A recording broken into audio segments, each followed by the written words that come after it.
Ladies and gentlemen, Trent Hardaway.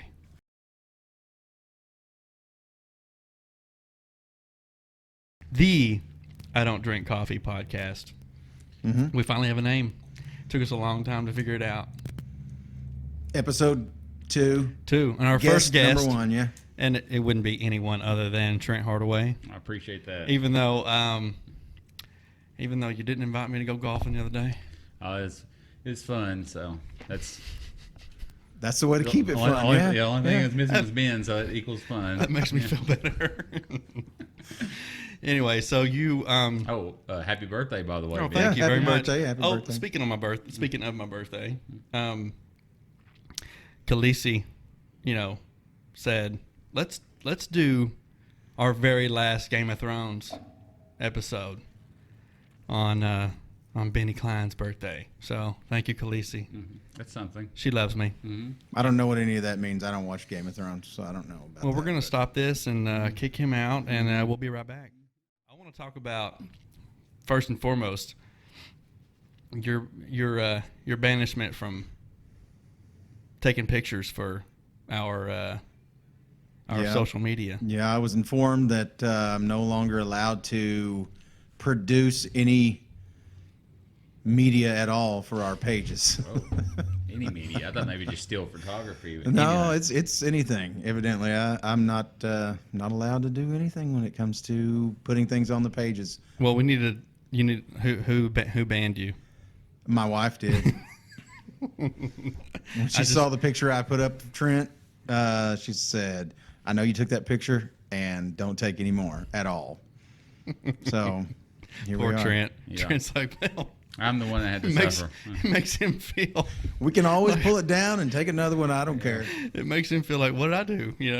Like I said, when the podcast blows up, have a soundboard tech, engineering tech. You can get a professional photographer too. That'd be real nice in here. The very first thing we need is a videographer and a photographer. Yes. Get the correct lighting in here. Yeah, and I say the very first thing is we need that. We need lighting first, and that's coming. That money is probably just about to start rolling in. I'm pretty sure. I'm thinking so. I'm a little afraid it's gonna knock out the musk that this show has. You know what I'm saying? It's gonna take out the pungent smell that this podcast kind of like, it just lets it out of its pores. If we let too many people in here start changing things, I think this ain't gonna be like Wayne's World. Okay, we're not gonna let people come in and well, the grit, change it all. I love the grit that we have here. You know what I'm saying? I do too. I think it's going to be important. I want better lighting. The rest of it I can do myself. I'm an 80-20 guy, though. You know what I'm saying? The more you take away from me, the better I like it. You know what I'm saying? So this is kind of how I imagine, like Facebook and Apple starting off, like you said, just grit. Just what we got. It's what you guys got going on here. I like it. But you got to polish it. Bad pictures, shitty videos. I mean, those that's all part of the mystique of it. You know what I'm saying? I mean, that's what makes it ours. I agree. It's got I guess the urban feel to it as well. That first podcast, I heard the train going by, like the 11:30 train. You get some of that, It's just, it's got its own aura. Is it an 11:30 train? It's somewhere around there. I'm sure it probably is. It went by last night too. I picked it up on the mic. Right. Yeah. Where we're at here too, there's buildings on both sides of the street. So if a motorcycle goes through anything, it's like magnified. Plus, it comes, it's it's a nice little ambiance here. It breaks up the monotony of us droning on, and a little train whistle and motorcycle exhaust. Yeah, part of the whole thing. Gunshot here and there. I like it. It may be. It's part of the experience of the I Don't Drink Coffee podcast, I think. Yeah. I mean, I agree. You take your life in your own risk coming down here at dark and recording one of these things. Yeah, when we leave at night, that might be where we're best served. And if we want to hire people, is maybe some security for the back door, so we don't get mugged going out to our vehicles. Did you see that? I think I tagged you in it. The dude that was doing the podcast, he sit down to do the interview or whatever, and all of a sudden the guy comes up with a gun, and he thought it was a joke. I followed the dude on. I can't think just of his for future name. reference. I hope nobody ever comes up to me with a gun as a joke. Well, he know what kind I'm of saying? laughed at first, and they ended up wrestling him down and stuff and getting the gun away from him. But he was like, "Give me all your money" or something. They were in this kind of setting. You mean like when Arnold Schwarzenegger got kicked, 2-foot kicked in the back? And I don't know what that was about. You know what I'm It saying? was some kid that wanted to say, I drop kicked the Terminator. Well, he didn't drop kick him, though. He just kicked him. Arnold Schwarzenegger did not fall. But he did. So he did drop. And he got his ass whipped. That big brawny dude that was running around with Arnold Schwarzenegger snatched him up real quick. Yeah, but did you see the dude was screaming, like, help me or something like that? Yeah, I'm sure he screamed it a lot after Listen, they took him to a back room. If I was that security guard, the first thing I would have done was choke him out. Nah. Oh, no, yes. You got to get him off camera. This dude's very smart. If you'll notice in the video, Yeah, he takes him away. him right off camera. He did. And this dude knows. He's going to a back room where there's nobody. And they're in South Africa. South Africa. And they're not in America. Right. He can go back there and do whatever he wants to him. And that dude knew it, too. He's like, oh, Jesus, I thought this would happen on camera where I'd be famous. You know, this is about to be prison sex back here in this room, and nobody can stop this giant man. Did you see Arnold's his reply or his announcement? What he said? I just thought someone was bumping into me because people do that a lot. You know, bump into him and stuff. You know, and he goes, I didn't even. He goes, I'm okay. You know. He doesn't. We knew you were okay. Yeah, he just looked more pissed than hurt. You know, he didn't know what was going on. Yeah. He didn't know he got kicked until they told him. Yeah. He didn't even know.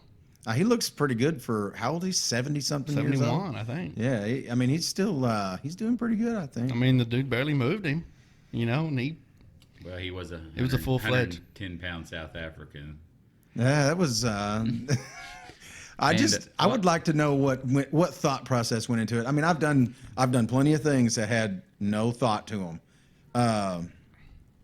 Plenty of things where I didn't think it through. But kicking Arnold Schwarzenegger in the back is probably not going to be one of them. I just, that's definitely, I don't know what runs through your mind.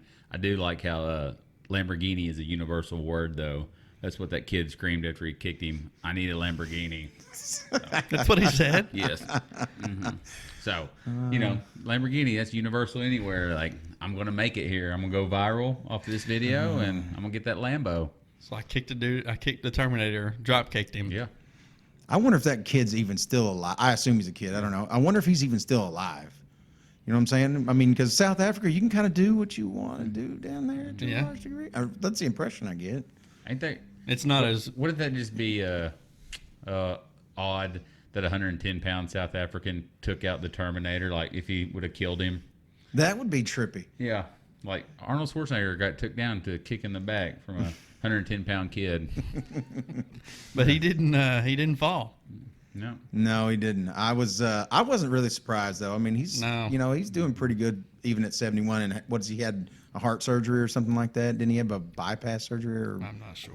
I think so. Some kind of heart thing. I don't know, but I'm just curious who's going to pass first, him or Stallone. I don't know. It's a race. They're gonna outlive us. Mm-hmm. Well, that won't be hard to do. No. You know what I'm saying? As long as I don't make it to the nursing home, I don't care. Whatever. You keep saying that, but It's the damn truth. I don't want to make it, man. I'm trying to recollect where that I don't drink coffee. I can't remember if it was you or Josh Hawthorne. it was Josh Hawthorne. That's what it was. Yes, I've been racking my brain since you named it again. Josh, he did it to me on my porch in Wilburton. I was videoing him and just I don't remember. I'm gonna post the video. I still have it. And just out of nowhere, he goes, "I don't drink coffee," and I'm gonna post it, even though my laugh was terrible. But I laughed hard. Well, I liked it. I mean, I didn't know where it came from. I've heard you use it a bunch of times, so it kind of seemed natural to me as far as when we were looking for a name, it took forever to figure it out. But it's one of those open-ended statements to me that doesn't really have any bearing on anything one way or another. So it seemed like it fit our formats. You know, I mean, we don't have a direction we're necessarily heading here. So Right. it seemed like it worked out good. It's as open as any.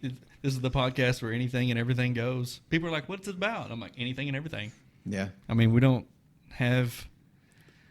It sounds like the Seinfeld of podcast. Then Yeah, it's a show about nothing. Yeah, I'll go with that. I like it. I will say I'm already kind of disappointed though. Lucas Johnson here. First podcast I watched and listened.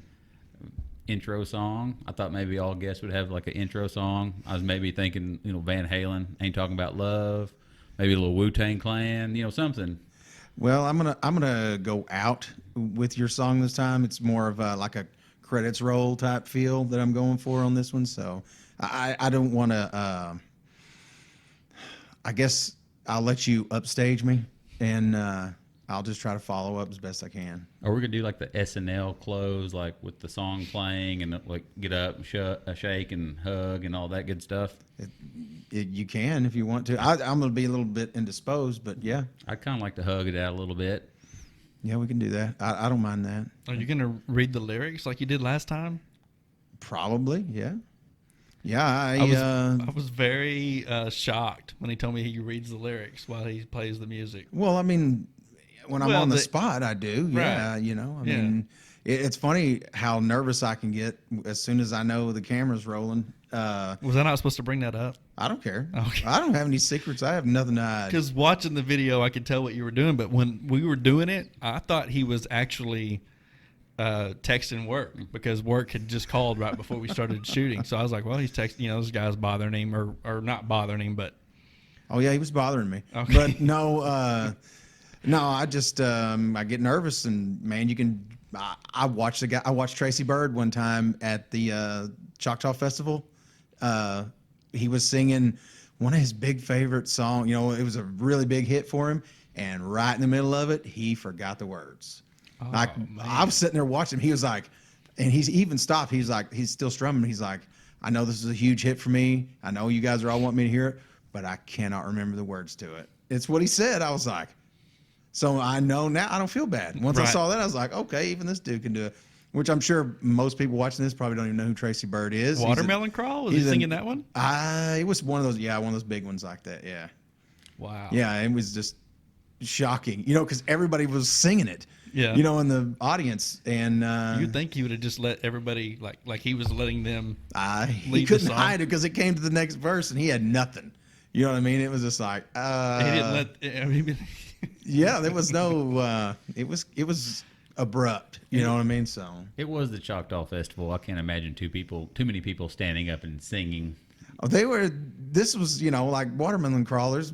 Everybody, I think, at least in this part of the world, is going to know that tune a little bit better than him, evidently, because he couldn't remember the words to it. So I thought maybe the nerves might have came from the 73 ounces of Monster. No, man, that stuff, it brings me to center. You know what I'm saying? That's what lines me up. So I can't get my thoughts together if I don't get something to. And you haven't watched the video? No, I listened to it on Anchor, I believe. I ain't seen the video yet, but like I said, I was very impressed with that first podcast. Very, very I nice. completely talked about the first podcast, and I just said beforehand, let's not talk about the first podcast. Well, it's fine. I mean, we got to get somewhere, but. So Trent Hardaway, you and I have been friends since birth, almost. Yep. It seems like. And you're older than me. Yes, I am. Yeah. Got a little more wisdom. Through the years, you've never heeded my advice or my wisdom. Right. It's pretty obvious. Yeah, it shows in those life choices, yeah. Lived in McAllister for 12 years, coming from Wolverton. Not much of a stretch, kind of. The people are totally different. Don't get me wrong. I mean, it's crazy. 20 minutes, 25 minutes over Gallon Mountain, and it's a totally different universe over here with people. Absolutely. Definitely. Our sense of humor is not McAllister sense of humor. Not at all. Yeah, definitely. I go to the CrossFit gym, go out to kids' baseball games, and, I'll be telling a story or just the way I interact with you guys or any other friends are like, just, what is wrong with you people? My wife, we have, friends over at the house from Wolverton, and she goes, that's not normal to have lifelong friends like that. Like, people evolve, and they make older friends, as an adult. And I was like, well, these are my people, And I guess with Ben, like you said, went to school together, kindergarten through 12th grade. You always found us together. Do you guys have any memory of has it been so long you can't necessarily remember meeting each other? Is it like trying to remember when you learned how to throw a baseball? You just always have known how, and you can't remember? For me, it is. Yeah. For me, it's the same. But my first recollections of Ben is right off the bat. yeah, just a schemer, man. Like I'm talking in grade school. You know, you get bored or whatever. You want to go home. You go to the nurse. You're like, oh, I don't feel good. Well, the first thing they do, they take your temperature. You ain't got a fever. You're fine. Ben, he gamed the system. I got a migraine. Yeah. Still, so you can't detect a migraine. And tonight get here. Ben's like, I got a headache. I'm like, oh gosh, that's great. You have a migraine tonight, and that's what my first memory of you is. You gaming the system and getting to go home. it's pretty smart, man. That takes care of a lot of that performance anxiety. You're like, well, I'm not really on my game. I got a migraine tonight, so if I don't do as well. Let me tell you something. First of all, I would much rather have stayed in school than to get out of school and have to go to Tallahassee Hospital. And this was the old Tallahassee Hospital, the one that was. I was born there. Could literally be in a very scary movie. I mean, it's a great location, and it's more like a sanitarium than a hospital. I remember even as a kid, I didn't even know what that was, but it was like it felt like I was in like a Freddy movie. You know what I'm saying? Like Nightmare on Elm Street. Like I was trapped in there as a kid. I spent a lot of time over there for the migraines that were real. Yeah, you want to talk about how scary that place was. In the summertime, I'd go to my grandmother's house in Red Oak, and my grandmother actually worked downstairs in supplies, and it was right next to the morgue. So in the summertime, I go to work with my grandma, and I just ran around this hospital, like free reign. That's just what I did for 6-8 hours a day. And, scared to death to go to her office because it was right by the morgue. And every time I go there, the kid's got a doctor's appointment or something like that, I always make a point to drive by that hospital and look at it because it is like a great set for a haunted movie for sure. Definitely. Well, I worked at the VA down there for a little bit, and I would just kind of run by there because I was down there every day at that time. So I just remembering that old place, I'd kind of drive by there every so often. It's as creepy as I remember. It's like, wow, these buildings are really old and weird. I've wanted to take the drone over there a lot and get some. I say a lot, but I've thought about it a few times. Like, I need to really get some drone video of that hospital. And I knew a guy that worked there in the boiler, and he swears up and down. Well, we all know him, but he swears up and down that place is definitely haunted, for sure. Definitely some orbs. Yes. Oh Lord. Well, I'm just going to go ahead and get it out there. Just for the base. This is going to come up over and over again through the course of this podcast, I'm sure. Not this one in particular, but any episode. And I'm supernatural. I'm not a believer in ghosts and orbs and all those things. Now, there's another guy in here that is a staunch believer in it. So you're going to see an interesting dynamic here of people that do and don't buy into this whole supernatural. You know me, I'm full of stories. Jumping ahead a little bit, we'll go back to me and Ben, friendship, but I just never forget it. Memory of Ben. We're in Clayton, Oklahoma, playing baseball. I still think it was maybe 1 year after. It might have been coach pitch. Needless to say, it's a doubleheader. In between games, Ben, I guess he was hungry, went and got him a Coke and a hot dog.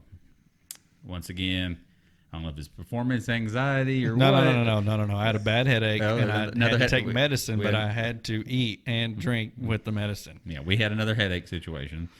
So Ben come around the dugout before the game started, and he had to relieve himself by puking.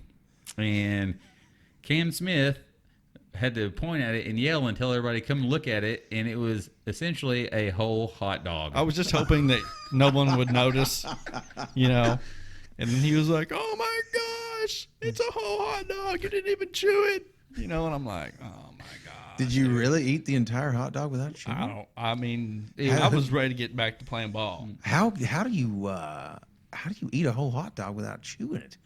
You just pick it up out of the bun and just poke it down? I ate the bun too. The whole hot dog bun and all? One false swoop. We were fixing to start the next game, and I had a bad headache. And I lived and breathed ball back then, and so you couldn't have kept me away from it. So I was ready. Wow. There was times where, my coach at the time was a doctor, Dr. Woodruff. And, we would meet at the ball field, before we would go to wherever, Buffalo Valley or Whitesboro or whatever. And we would meet at the ball field and he would say, hey, you need to take some codeine or something, because that's what okay. Well, that's what. All right. That's what I would Party take time. at the time for. That's what I would take for headaches, and it would dude. knock me out. Yeah, imagine. And 8-year-old boy hopped up on codeine. Yeah, so on codeine. I would put on I'd put on the seatbelt and just pass out in the van, and we'd get to Whitesboro or wherever we were going, and usually I was a lot better by the time I got there. Good grief. And this just kind of followed Ben too, his odd eating habits. I don't know what he's into now, but besides eating hot dogs whole.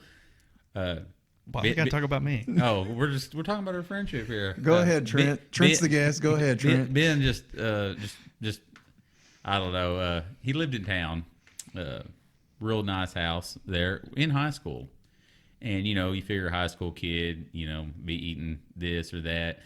Every time I was at this house in high school, Ben would eat a can of Dinty Moore stew with lemon juice. Now there was a lot of times that I would cook you. Well, no, that's later on. You were holding out.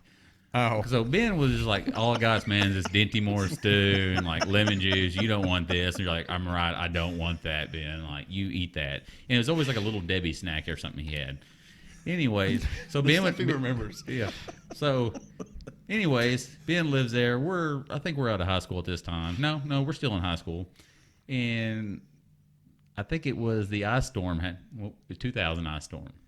Yeah. This is where it started, where I found Ben's been hiding the goods. He's got a freezer like full of pork chops and just meat. Steak. I mean, steaks. Yeah, it's just like over the top full of these prime cuts of meat. Big, thick, and locally butchered hog. Yeah. And you ate Hogs. Dinty Moore stew? Why? Just when Because when I was guests there, were he didn't there? want to. Yeah. Oh, okay. Yeah. What, you put lemon juice in it to also keep him from eating that too? I eat lemon juice and everything. What? Yeah. It's probably why you have headaches. Yeah. No. So I don't know. ice storm hits. Me and Ben were just in this Maybe. house, no heat besides a fireplace, and like I think it was his uncle said, "Why don't y'all just cook on the fireplace in the cast iron skillet?" Ben's like, and then here comes the steaks and the pork chops. Well, this was 3 days later of us sleeping in the house with no heat. No food. We had no heat, no Yeah. food, no anything. We were just covered in blankets. Me, or you, Matt Stark, and myself. Yes. And we roughing just it. would wake up nonchalantly, like and look at each other and just kind of say a few words, and then just go back to sleep. It was wake like up. zombie It was the weirdest- apocalypse. Yeah, it was. Yeah, weird. it was very odd. Because no one ever heard of ice storms. Like this was all new to me. Now we have them all the time. And Well, I hate to armchair quarterback here, but Well, this was the worst one. I'm kind of wondering though, why didn't you guys just go to somebody's house that had power? Nobody had power, bruh. I lived in Wilburton. We had power. You were hanging out with us at the time, Right, you were the No, only I- one that had power because nobody else in Wilburton had power. My parents were out without power for 3 weeks. Yeah, I knew there were a lot of people who went without it for long, but we lived in the middle of town, and And I think Matt lived out of town, and Trent lived out of town, so we were like, well, we might as well just stay right here. We're in town. well, PSO did us right. Okay, I mean, no. So does nobody right. They did us. Hey, I was very, very, very impressed, and I'm not even kissing anybody's ass at PSO or whatever. But that's I'm just because saying, your house was right behind PSO. yeah. So So that's what? probably why you had power. I was Power's across power, town. bro. It No. don't matter why. You do realize, like, now thinking about it, working where I work, your house at the time you were saying that is right by the main substation. Yeah. Yeah. So there's no reason why we shouldn't have had power without power so Well, long. you tell me why they didn't. I don't know. And then you went and You worked for 'em. probably like pulled the meter or something just so you could be like hold up these dudes. or Dude, something. we, No. we, Have nothing to we do. had, dude, we were really deep into video games then. Oh, it was we played- killing all that. Yeah. It was killing us. And if you know Ben, though, that was not the case at all. It's like Ben's always down to hang out, but it better be on Ben's terms. Right, Like, yeah. right. Like you don't show up at Ben's house and knock on the door without him knowing you were coming. This was like really before the time of cell phones. So you had to like see Ben in town. Hey, Ben, what are you doing? Oh, I don't know. Hey, you want me to come over and hang out? You know the boys. Yeah, sure, in 17 minutes. Okay. You get there 15 minutes, you knock on that door, you're going to wait 2 minutes. I might make you wait 20 minutes. Yeah, You show up early. Yeah. Yeah. And that's just kind of the way it was growing up. Like I said, this ain't about Ben, just what I remember of Ben. And then I'll get on Lucas. Oh, God. So once again, eating habits every day at school. You know, at Warburton School, you either had what they cooked that day or you could have a hamburger. Yep. Ben, every day, hamburger with tomato and mustard on it, no bun. I guess he was doing keto before keto was a thing. No, I didn't like the buns. Yeah. For whatever reason. I think I just at one point got a bad bun, and it was really gross. And from then on, I was like, nope, no more. It's probably why you were small all your life until you were a grown man. You didn't eat hardly anything. Dude, I ate like crazy. Malnourished. Remember, I saw he didn't eat nothing. Well, whole hot dogs, that's pretty impressive, I got to say. But, I mean, when you're talking about not eating the bun, I couldn't imagine not eating a hamburger with... It was because the buns were gross. I never met a gross bun. Sorry, unless it had mold on it or something. Yeah, I think it was moldy or something. Oh. Yeah, Oh, so that's a different story. I was done with the buns. My recollection Had a is you weird had taste. a gnat or something on one, or something was in the bread like an insect. I don't remember. I just remember. No, I remember a bad taste, and I was like, no more. So it left a bad taste in your mouth. The buns. The buns, yes. That's a pretty good pun. What I'm wondering about is, But yeah, I'd get a fork, and I would even I'd get out at noon senior year, and I would still go and eat. Oh, and it was not like It was a lot of tomatoes and a lot of mustard. a lot of mustard. Yeah. Like it wasn't your typical mustard serving. It was doused. It was really tough to eat around him at lunchtime. is it sourness? Is that what you like? Is it the like you lemon juice, lots of mustard? I mean, what's the I like attraction? I guess. I mean, I don't know. That's just what I like. I don't think I've probably seen you actually physically eat something twice since I've known you. I never see you eat anything. Never, ever. You know what I'm saying? Like we went to a car show and we stayed 3 days down there, 3 or 4 days, and you didn't, as far as I know, eat anything. You did not eat anything. I don't know what you're talking about. We went to a restaurant. I don't mean to interrupt. I'm sorry, but I got to tell this real quick. We went to a restaurant that these two guys, Ben and another guy, were telling me about. Sullivan's. You got to eat there. It is excellent. It's unbelievable. Blah, blah, blah, blah. We go there and we sit down to eat, and these fools don't eat. I am the only one eating. I look like an idiot. You know what I mean? I was like, why are we here? And they're like, well, it's cost too much to eat here. I'm like, so you guys set me up at this great restaurant you can't afford to eat at, and here I am, so.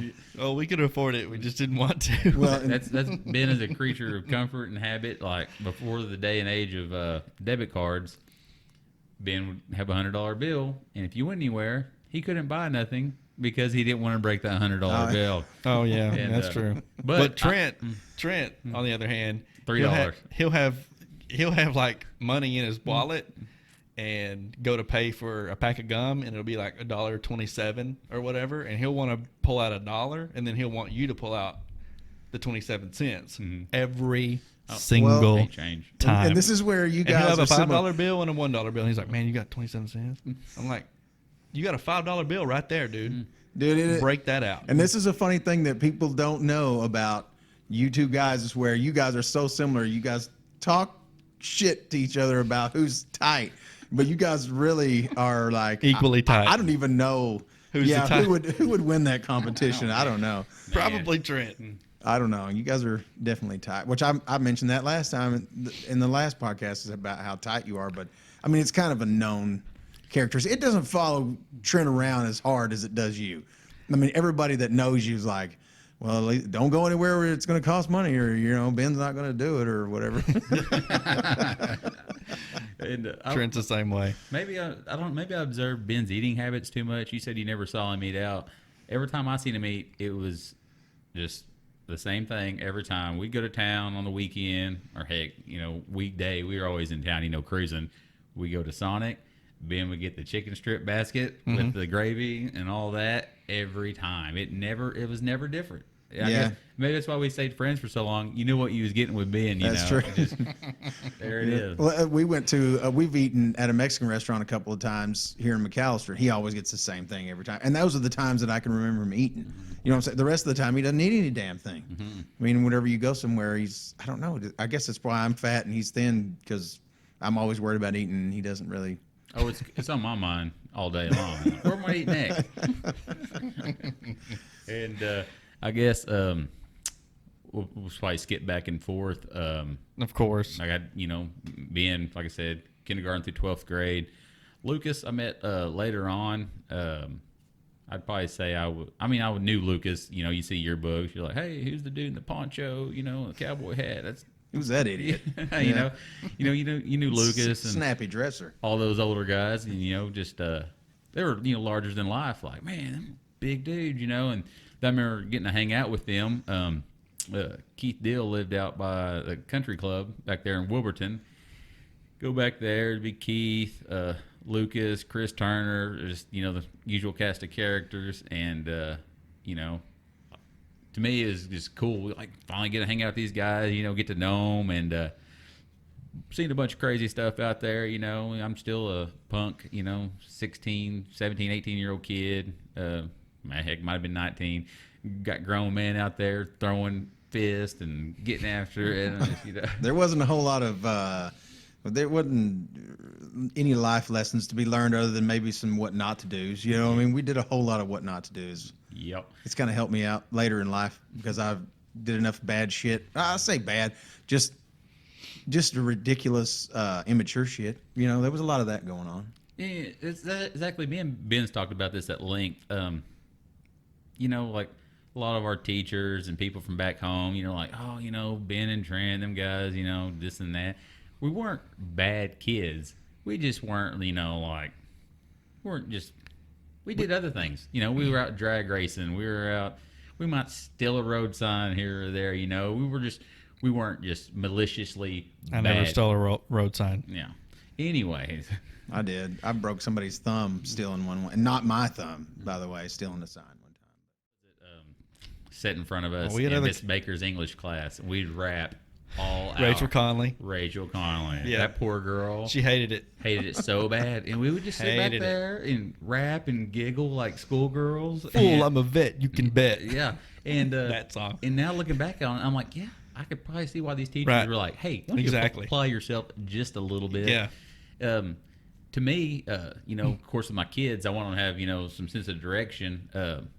Heck, I had no direction of what I want to do with my life. I actually know this girl. I asked her, you went to college and you did this. I said, when did you know you wanted to go in that field? She said, I was 13 years old. I was like, 13 years old. I still don't know what I want to do. Yeah, I'm like, 13 years old. I was throwing rocks at stuff, and still playing in mud. I was going to say, at 13, if you didn't watch me, I'd pick up a G.I. Joe and play G.I. Joe when I was still 13 years old. That's pretty sad, but... Yeah. No. I think, just normal. And some men are not like that, but us, we were just living in the moment, having fun, just doing what we had to do to get our schoolwork done, not thinking, hey, let's try pretty hard at this and see where this goes. Nah, I'm just going to do the bare minimum, call it good, go to town with the boys. Talking about just doing things. To us, our sense of humor, Ben said he did not think it was funny from the get-go. I think it was our senior year, maybe junior year. We was in Coach Hankins' American history class. I wanted to know if you wanted to bring this up. I wanted to bring it up. So many people don't believe it, so we got to talk about it. I agree. Do you want me to tell the story? Yeah. Or do you want to? Go ahead and set it up. Okay, so Trent and I are walking down the hallway, right, to go to class, American history. And a lot like this podcast, we did not talk about what we were about to do or what he was about to do. He didn't say, hey, I'm going to do this, and I know you're not, da-da-da-da. We were just talking, normally going to class, just normal conversation. And we get into the class. Well, Coach Hankins is bent over his desk, and he always had his paddle next to him, or it was always on his desk. And he's been over filling out a form or something. I'm not real sure, but I mean, man, I remember it like it was yesterday. And for whatever reason, Trent picks up the paddle and smacks Coach Hankins right on the butt. He was malicious too. It was like a crow hop. Did you bust his ass with it? I mean, Yes. like you really did hit him? Yes.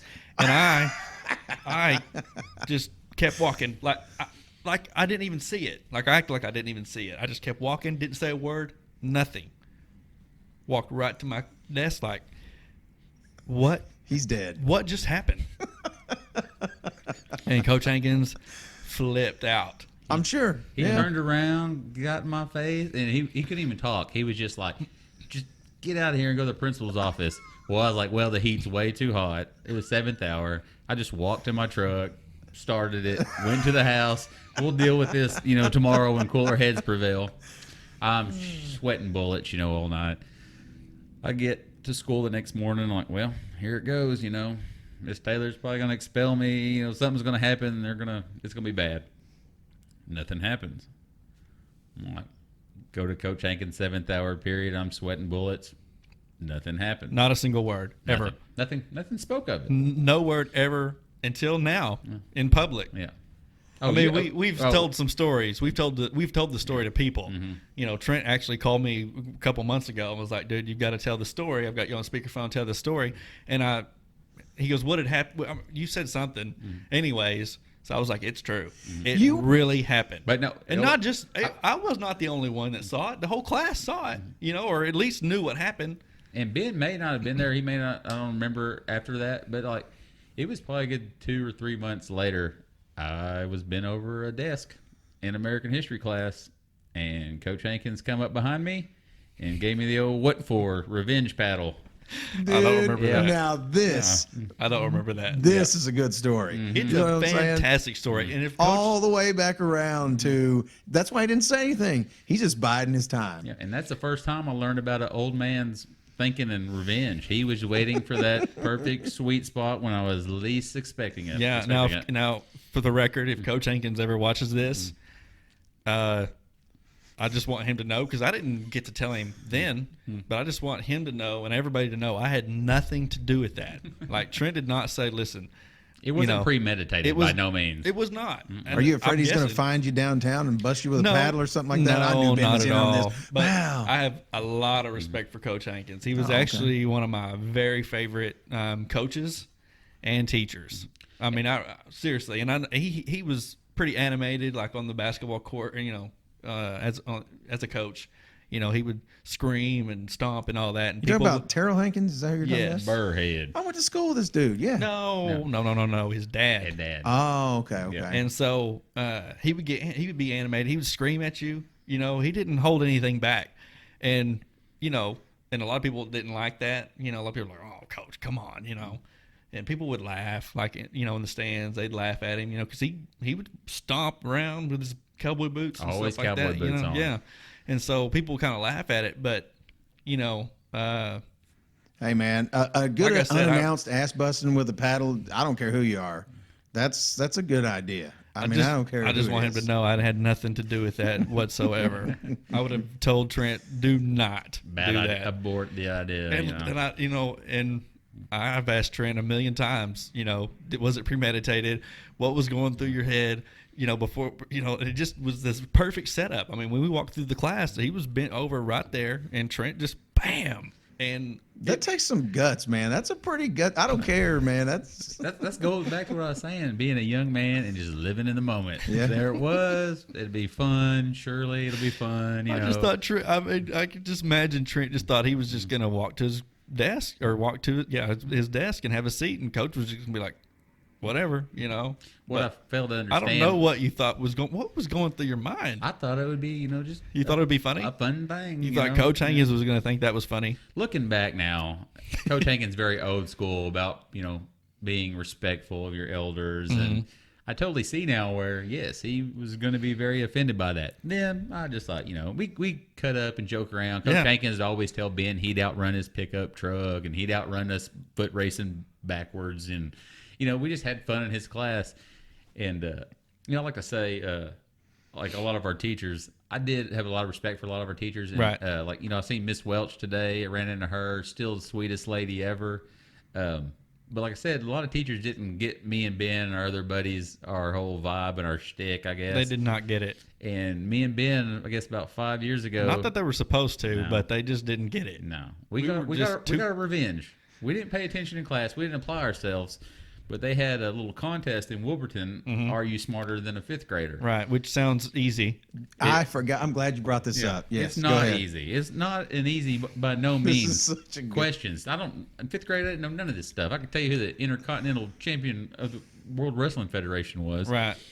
So me and Ben, like, we just get into stuff. We get these stupid ideas, and we're going to do it. This was not my idea.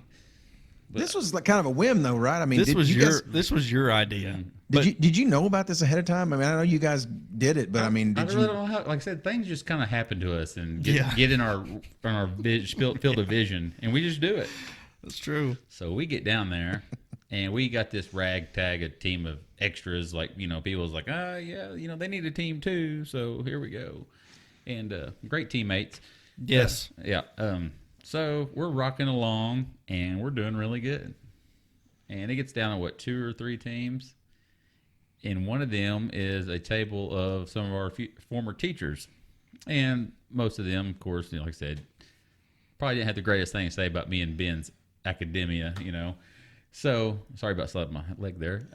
Anyways, so we're doing this, and the last question comes up, and they get it wrong, and we get it right, and we essentially moonwalk, crip walk, and do the worm up there and get this trophy and do our parade lap to the VFW bingo hall. Definitely a break dance. Yeah.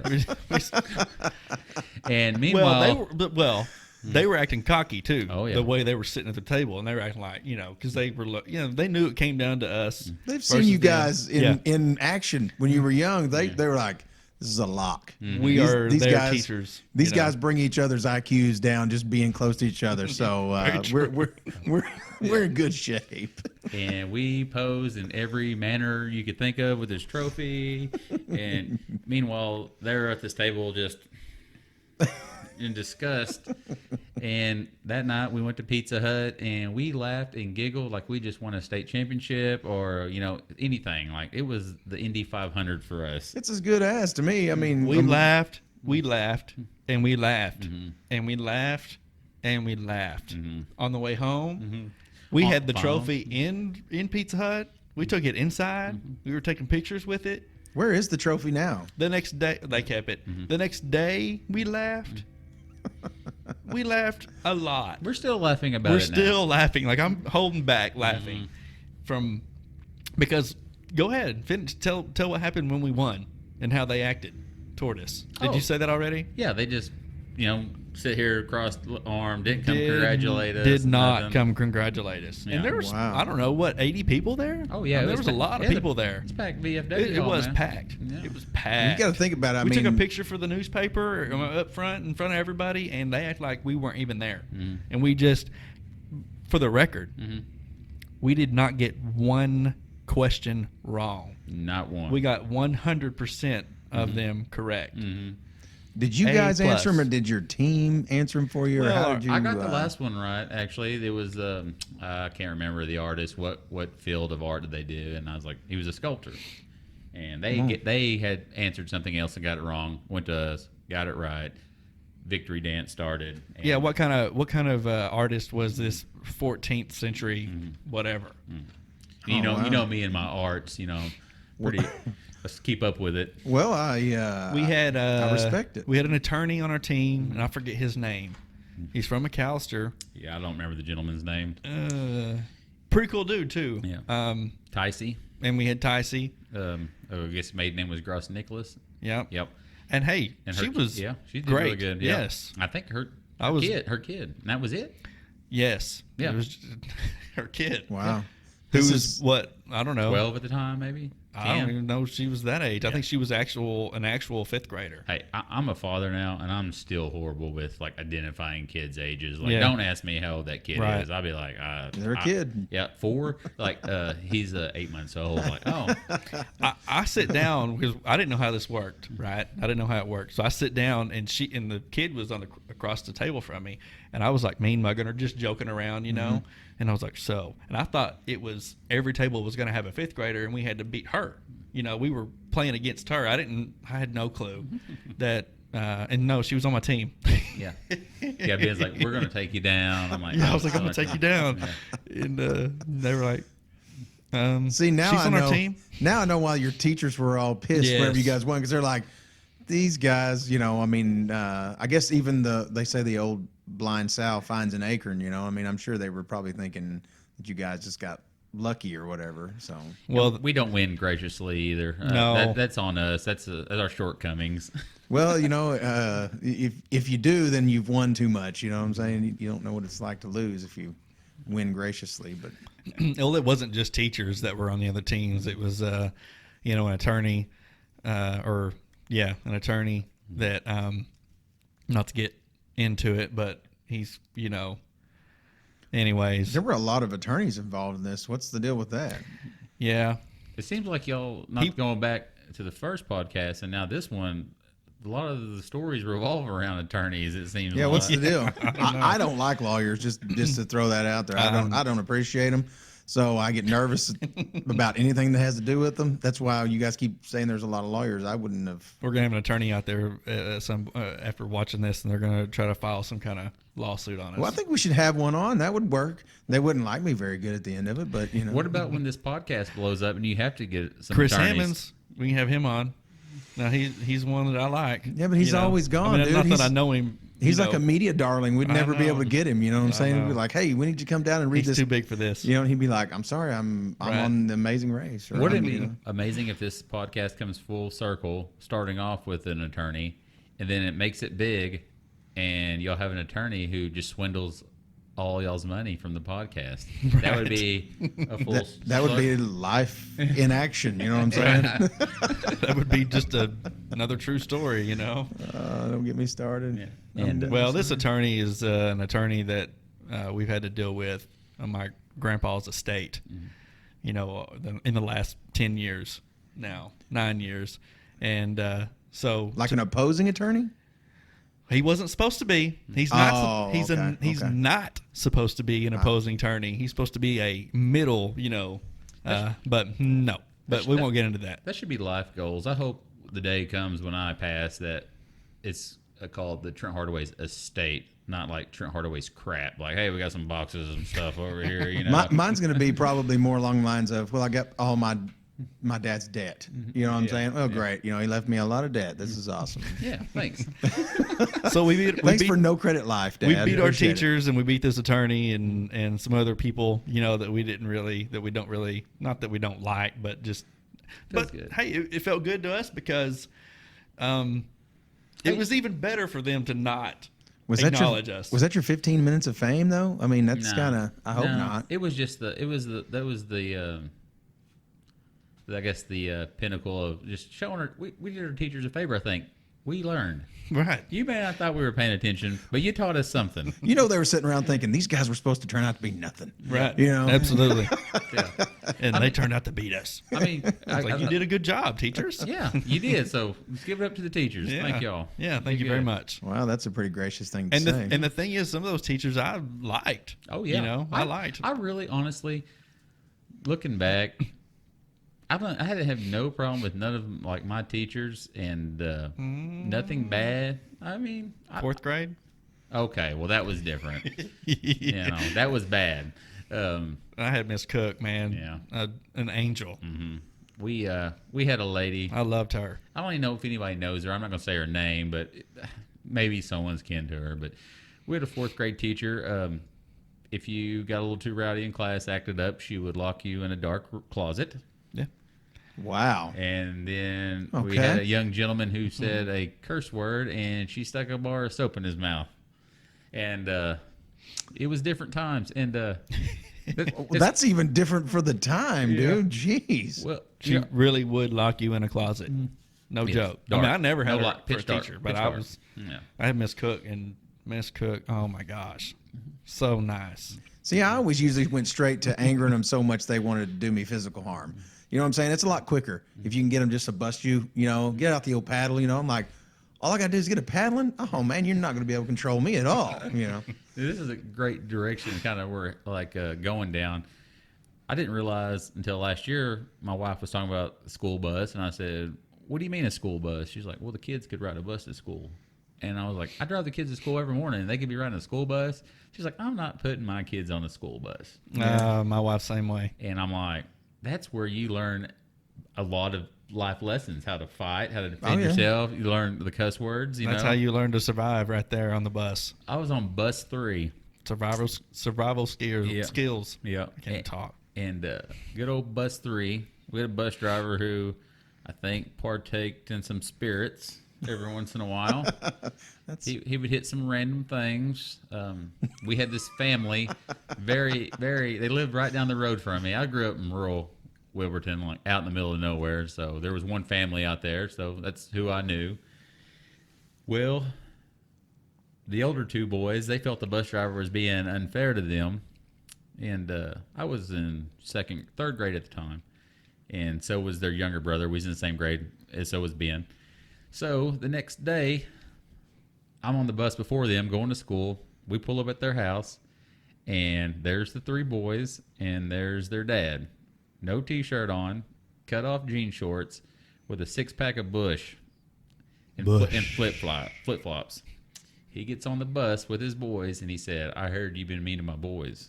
He's going to fight in flip-flops? No, he's going to ride that bus to school and see how that bus driver performs. Okay, with the Bush? With the Bush beer. Okay. Well, Bush. I mean, if you got to ride. This is, what time buses run? 8, 7:30, something like that. So he's drinking 7:30 in the morning, and he sits right behind the bus driver, drinks that 6-pack on the way to school, and I don't know how he got home, maybe the bus driver took him back, and yeah, you can ask Chris Turner's wife, Tanya. She rode that bus, and she remembers that. I mean, every day it was something wild like that. Can you imagine the news coverage that would get now? Oh, gosh, yeah. man. But yeah, that's what he did. And he's like, "You're not going to be mean to my boys on this bus." And these boys were wild. Yeah. And, Do I know them? Oh, yeah. Okay. Yeah. I've never even heard this story before. Yeah. And, yeah, he rode that bus to school drinking beer. And anyways, it's kind of... Looking back now, the things we did, we go to town every weekend. You'd cruise, pull at Handy Stop. Lucas and them guys did the same thing. And you go, "Hey, this is where we're going to go party." You go Ben Tritos. And I said Cat's Ass. I thought that'd be a funny name for a podcast, but not everybody get that. Right. I remember the first time I ever went to a party at Cat's Ass. We're driving along, and we get there, and I'm like, "What do you mean we're here?"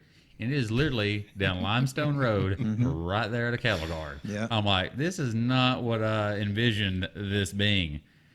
And now being a parent, growing up, I think we had like the best childhood, great town. Everybody was family, like you got out of line and your parents weren't there. Someone else's parent might bust your ass. It's what it was. Everybody watched out for everybody. If you're stepping out of boundaries, you got checked. My kids these days, I think it's fortunate. Like, I don't have to worry about my kids going to town, going out in some field, partying down, outrunning the cops. I'm sure we'll get in those stories. Drag racing all night. It's just a different time, and it was weird. When I graduated high school, we graduated high school.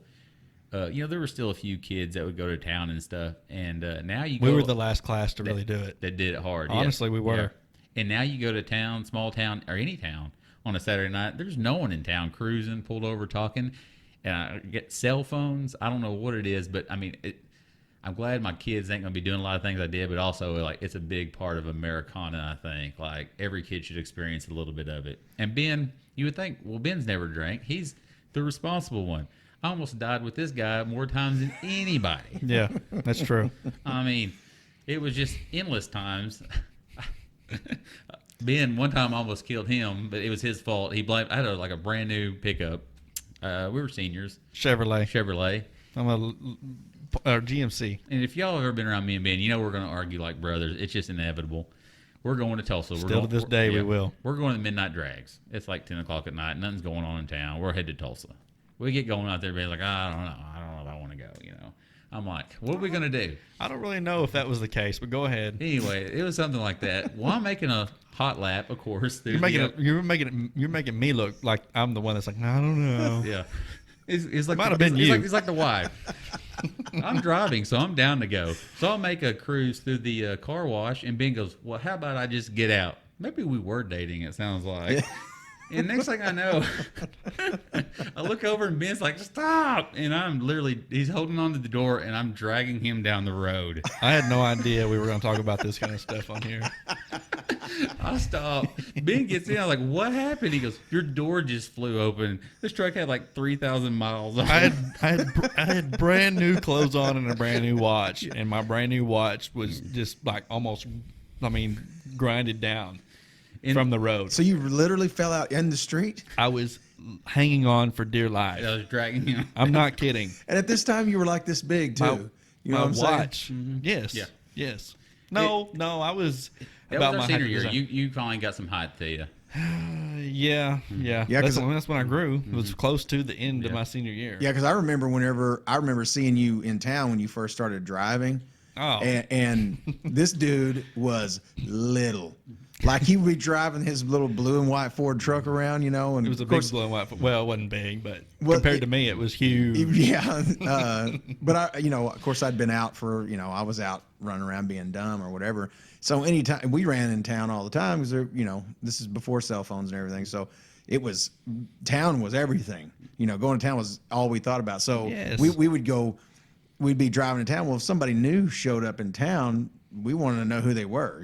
Like, who's driving the blue and white truck? Who's this kid? And Making they're sure like, it wasn't somebody from Hartshorn. Yeah, that ran out of town. Yeah.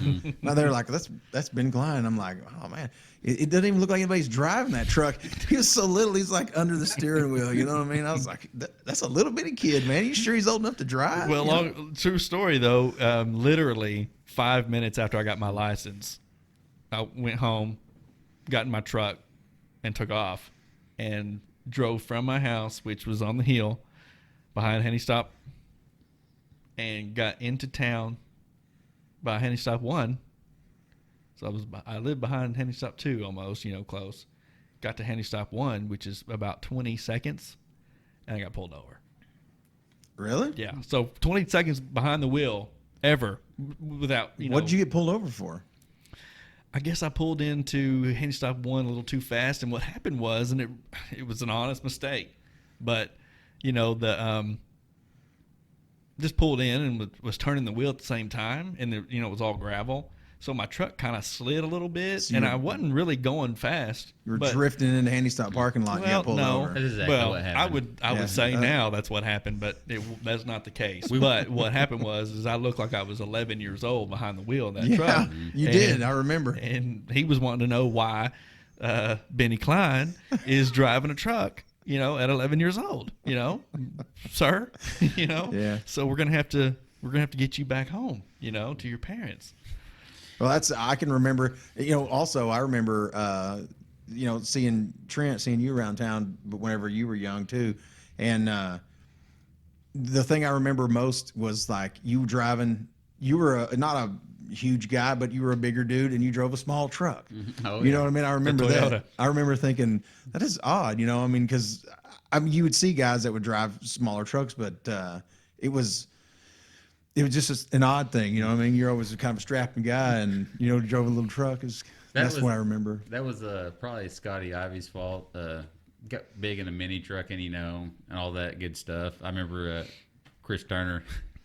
He loves to tell the story. Scotty was working for like McCullers, in the summers and stuff like that, and he was telling Chris, man, he's telling Blue, I'm really big into this, mini trucking, and I'm in that scene. And Chris is like, oh yeah, trying to carry conversation. Like, yeah, he goes, I got mini trucking fever, I got the fever. The fever. Yeah. And being the young dumb kids, we probably thought, oh, we're getting picked on and profiled by the cops. I mean, we were the same dumb kids that would go down the car wash, just park 4 wide from each other and go, okay, it's your turn, and we go out there and cut some donuts, pull back in, talk for a little bit. I'm gonna go do a couple of donuts myself. Then, like you said, some new truck come into town, it'd have some loud exhaust, and you're like flashing them, pull over, and you go out and you drag race. And looking back, I can't believe any businesses around there did that. I remember my back tires going so bald that I would go down to the local tire shop and go, I need to put my good front tires on the back. And they would do it. It's like, thank you for hooking me up. I needed that. Yeah, now they won't touch it. No. They go, nope. Not doing it. And, looking back, see my parents all the time. I apologize, like coming home late, getting tickets, we got older, we got motorcycles. And, we get home, tires are flat. If we had a 4-wheel drive, there'd be mud, everywhere. What we was doing, you'd lie. Oh, I don't know why my tires are going bald. just young idiots. Well, and, that's the difference to me in just going right along with what you said. For us raising kids now, I know in my own life, you were raised a certain way or you came up a certain way, and it seemed like there was a lot of testosterone involved in everything. In my day, I guess you'd say, whatever, everything was real. Everybody was macho. Everybody was always, always like that. And so now when you're trying to raise kids in this day, it's hard. You teach them these things sometimes, and they don't relate. You know what I mean? Or like what you teach them doesn't translate well into what they're dealing with. You're like, well, don't get picked on in school, and then the teachers are like, your son's aggressive. You know what I mean? I'm like, which one of my sons is a little too aggressive. I'll give him that. But it's a funny thing how in just this, to me, a relatively short amount of time, things have changed so much, and but that may have been the area too. Wilburton was one of those places. It was crazy, man. I mean, I moved there in 1990, and my mom's from there originally, but I moved there in 8th grade, and I got in a fight the 3rd day I was at that school. The 3rd day. I remember the first day I was there, Jesse Higgins, he was younger than me in school, but he come up to me and was sizing me up, trying to fight me the first day. And it was kind of like you had to get on board with what was going on there, or, you get run over. Those guys were, it was crazy. Josh Hawthorne tried to fight me in the first week that I was there. You know what I mean? And he was like this tall. Yeah. He was he's like Ben whenever I first met him, he's a little bitty guy, but it's that place was, it just kind of, that seemed normal. Well, it was get in where you fit in, I guess, type place, You definitely, our guidance counselors kind of missed the bus a little bit. It's like initiation. Yeah. I remember in 9th grade, our guidance counselor was like, okay, you're going to high school now. A lot of things are changing, and like you said, testosterone, this and that. Man, high school was a breeze. Like high school, everybody was basically friends. Like everybody that made it from junior high to high school, they kind of had their crap together, head on their shoulders, and they were going to finish school, Like they need this talk in 6th grade. I remember when we got in junior high, 7th, 8th, 9th grade, it was a fight every day. Yeah. And if you're walking across, the practice field there behind the junior high building at lunch, you better have a couple buddies with you. Because I'm telling you right now, if them pack of wolves saw you walking through there by yourself, you're going to get tackled. And here's the weird thing. We had Mr. Back in tech class, and I don't know why. As an instructor, loved Mr. Bag, but I don't know why he thought this. One of our projects is we're going to make paddles. So, well, that makes sense. Yeah, so that's what I'm saying. Like, if you were walking alone and you didn't have your buddies, the ones that played sports and stuff like that, the thugs, they're coming up on you hot and heavy. Dude, I've seen people. Yes. Yeah, they see the prey. He's alone. Let's get him, and then it would turn it inevitably to a fight. You're going to stand your ground. You punks ain't taking me down, and then you get some ISS. Just lived in that building, but you know what to look out for, and there was just the group you had to look out for, and they were in different sections. It wasn't just one group of unruly kids. There was like 5 or 6 in this group, 5 or 6 in this group. It was almost like the prison yard. I think in my head what a prison yard would be like. Yeah, and I was telling my wife about some of the fights and stuff, and I said, literally, these 2 guys got in a fight when we were in 8th grade, and one of them bit through the other one's lip. And she's like, 8th graders? They don't fight like that. And I was like, this is what's going on in Wolverton. Let me tell you. I'm telling you, man. I remember every single day. I remember girls and boys. Oh, yeah. Mm-hmm. Oh, I seen some girls punch on some people, and I've seen some girls punch on some principals. That's what I'm talking about. Yeah. And I seen some students punch some teachers. Yes, it was bad. It was just, it made you though. You know, you had to stand your ground, and you found out who your friends were, and you know who you stood up for. High school, like I said, great. You know, all that crap pretty much behind you, and said, you know, unless someone came from out of town, you're like, oh, who are these guys? You know, it's just, I think it's a totally different world. I know kids got online bullying now, but I cannot imagine. And I remember this was a thing too, like holding kids down and burning their arms with magnifying glass in junior high. Jesus, we didn't have that. Yeah, I mean, it was wild, wild west out there. I can imagine my kids having to deal with that. Kids, for the most part now, they're not as physical and confrontational with just, you know, getting up in each other's face and throwing some fists. But, you know, I know this online bullying is a problem. I don't know. To me, I just feel like my kids ain't getting Facebook till you're 25, so I ain't worried about it. But Right. I just, I know it drives everything these kids do. I mean, they just want that technology and that social media in their hands. You know, got a 9-year-old and 12-year-old, and they're just like, come on, just let me get a phone, let me get this. I'm just like, there's a time and a place for all that. Well, it's kind of like what you were saying earlier about, to me, just like cell phones and all the things now, it's hard to know, like going to town was the big thing and all that, so you guys could communicate to figure out where everybody's going to go and all that. You know, was that better, or, you know, is what we have now better? You know, I kind of look at it both ways. It's hard to know if this technology has made, you know, nobody's in town hanging out anymore. You know, you don't have to worry about that. But at the same time, you're like, yeah, but what are they doing instead? Oh, you right. know, I mean, Making socially awkward children is what we're doing, yeah, I think. yeah. I mean, I go back and forth on, you know, it was the testosterone physical driven childhood that I had.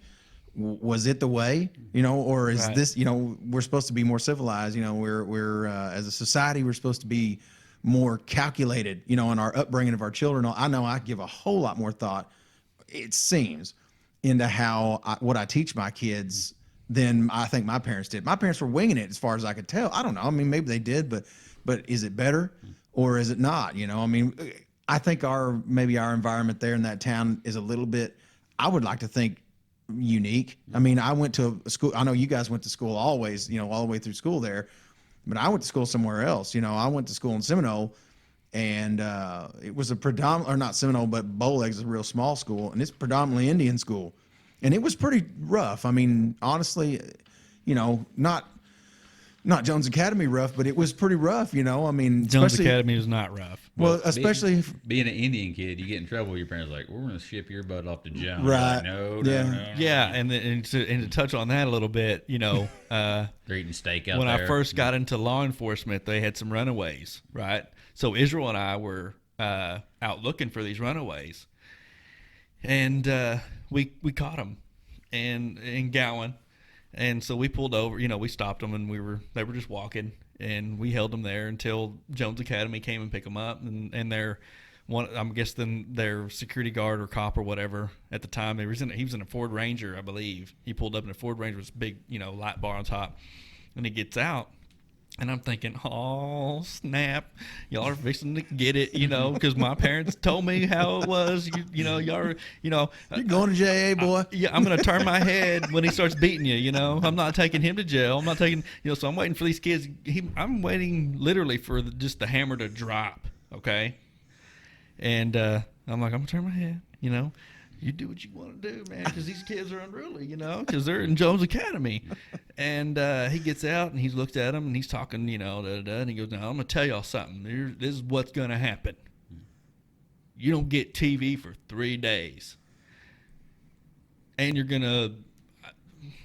don't get your shoes or something. I forget, you're going to take your shoes off, okay. and I forget exactly what the punishment was, but I know the worst part of the punishment was no TV for 3 days. You thought they was out there like on a rock gang or something? Like, Yeah, exactly. And I was like, He's I was gonna, just looking at him burn like, with a okay, cigarette so- lighter or something like that. I was thinking, okay, you know, he just don't want to say what the real punishment is because he's, you know, there's 2 cops here, you know, and he don't want to be like, you know, we're dropping the hammer on you, you know, you're getting 5 whips, you know, tomorrow, you know, and no, that was their punishment. And Yeah. I was like, what? Now, you know, I'm not making it light to be at Jones Academy, you know, because I know that there's troubled kids and, or, you know, people that are less fortunate, you know, or whatever. So Oh, I'm completely going off of just, like you say, the persona or the Right. the aura that surrounds it over there. I don't know where it comes from well, I necessarily. found out but that night it was not what my parents made it seem like. As a native kid, you did not want to go to Jones. It was made out to be the worst place. A prison. Yes, it was bad. Yeah, Mhm. and you, I Like, mean, yeah. you had to pick up rocks. Mhm. You know, You might get stabbed. Yeah, you I'm might. like, oh, it's 8th grade. Awesome. And being like one of our favorite pastimes. You know, we got a lot of friends from Panola. Of course, the only person I never would want to make fun of from Panola was Keith back in the day. You know. But Oh, yeah, he's a large gentleman. But once again, just being young men, we had a good friend, 7th grade, Mr. Back's tech class. He decided he had this canister. He wanted to show me what he had in there. Good buddy of ours. He had some marijuana in there. 7th grade. oh, it's Scotty. It's Scotty. We'll tell him. Yeah. Yeah, Anyway, so he would tell the story. so Scotty's showing me this marijuana. I'm like, oh my gosh, you know what's going on? He showed me as well, Yeah, Mr. on Ba- his way to tech because I didn't have tech. I never had Mr. Back. So Mr. Back, just perfect timing. What do you got there, Scotty? I got some metal shavings. Let me see that. Goodbye, Scotty. I remember seeing like Scotty walk down the practice field, you know, we're talking about where the rumbles happen. I'm like, man, I may never see Scotty again. Because in my 7th grade mind, like, he got busted for pot. He's going, if he ain't going to prison, he's going to Jones, you know. He's not Indian, but he's going to They're going to Jones. send him to Jones anyways, made an exception. And it's next, so bad he's going to Jones. yeah. And next thing, like me and Ben, we laugh about it all the time. Valedictorian of Panola. Panola. Well, Yeah. I remember going to lunch and Scotty wasn't there, you know, because this was the hour before lunch. And I remember looking over at we finished eating, and I remember looking over in the parking lot, and I remember seeing his mother's Cadillac. She had a maroon Cadillac, about an 85 or 86 model, irrelevant.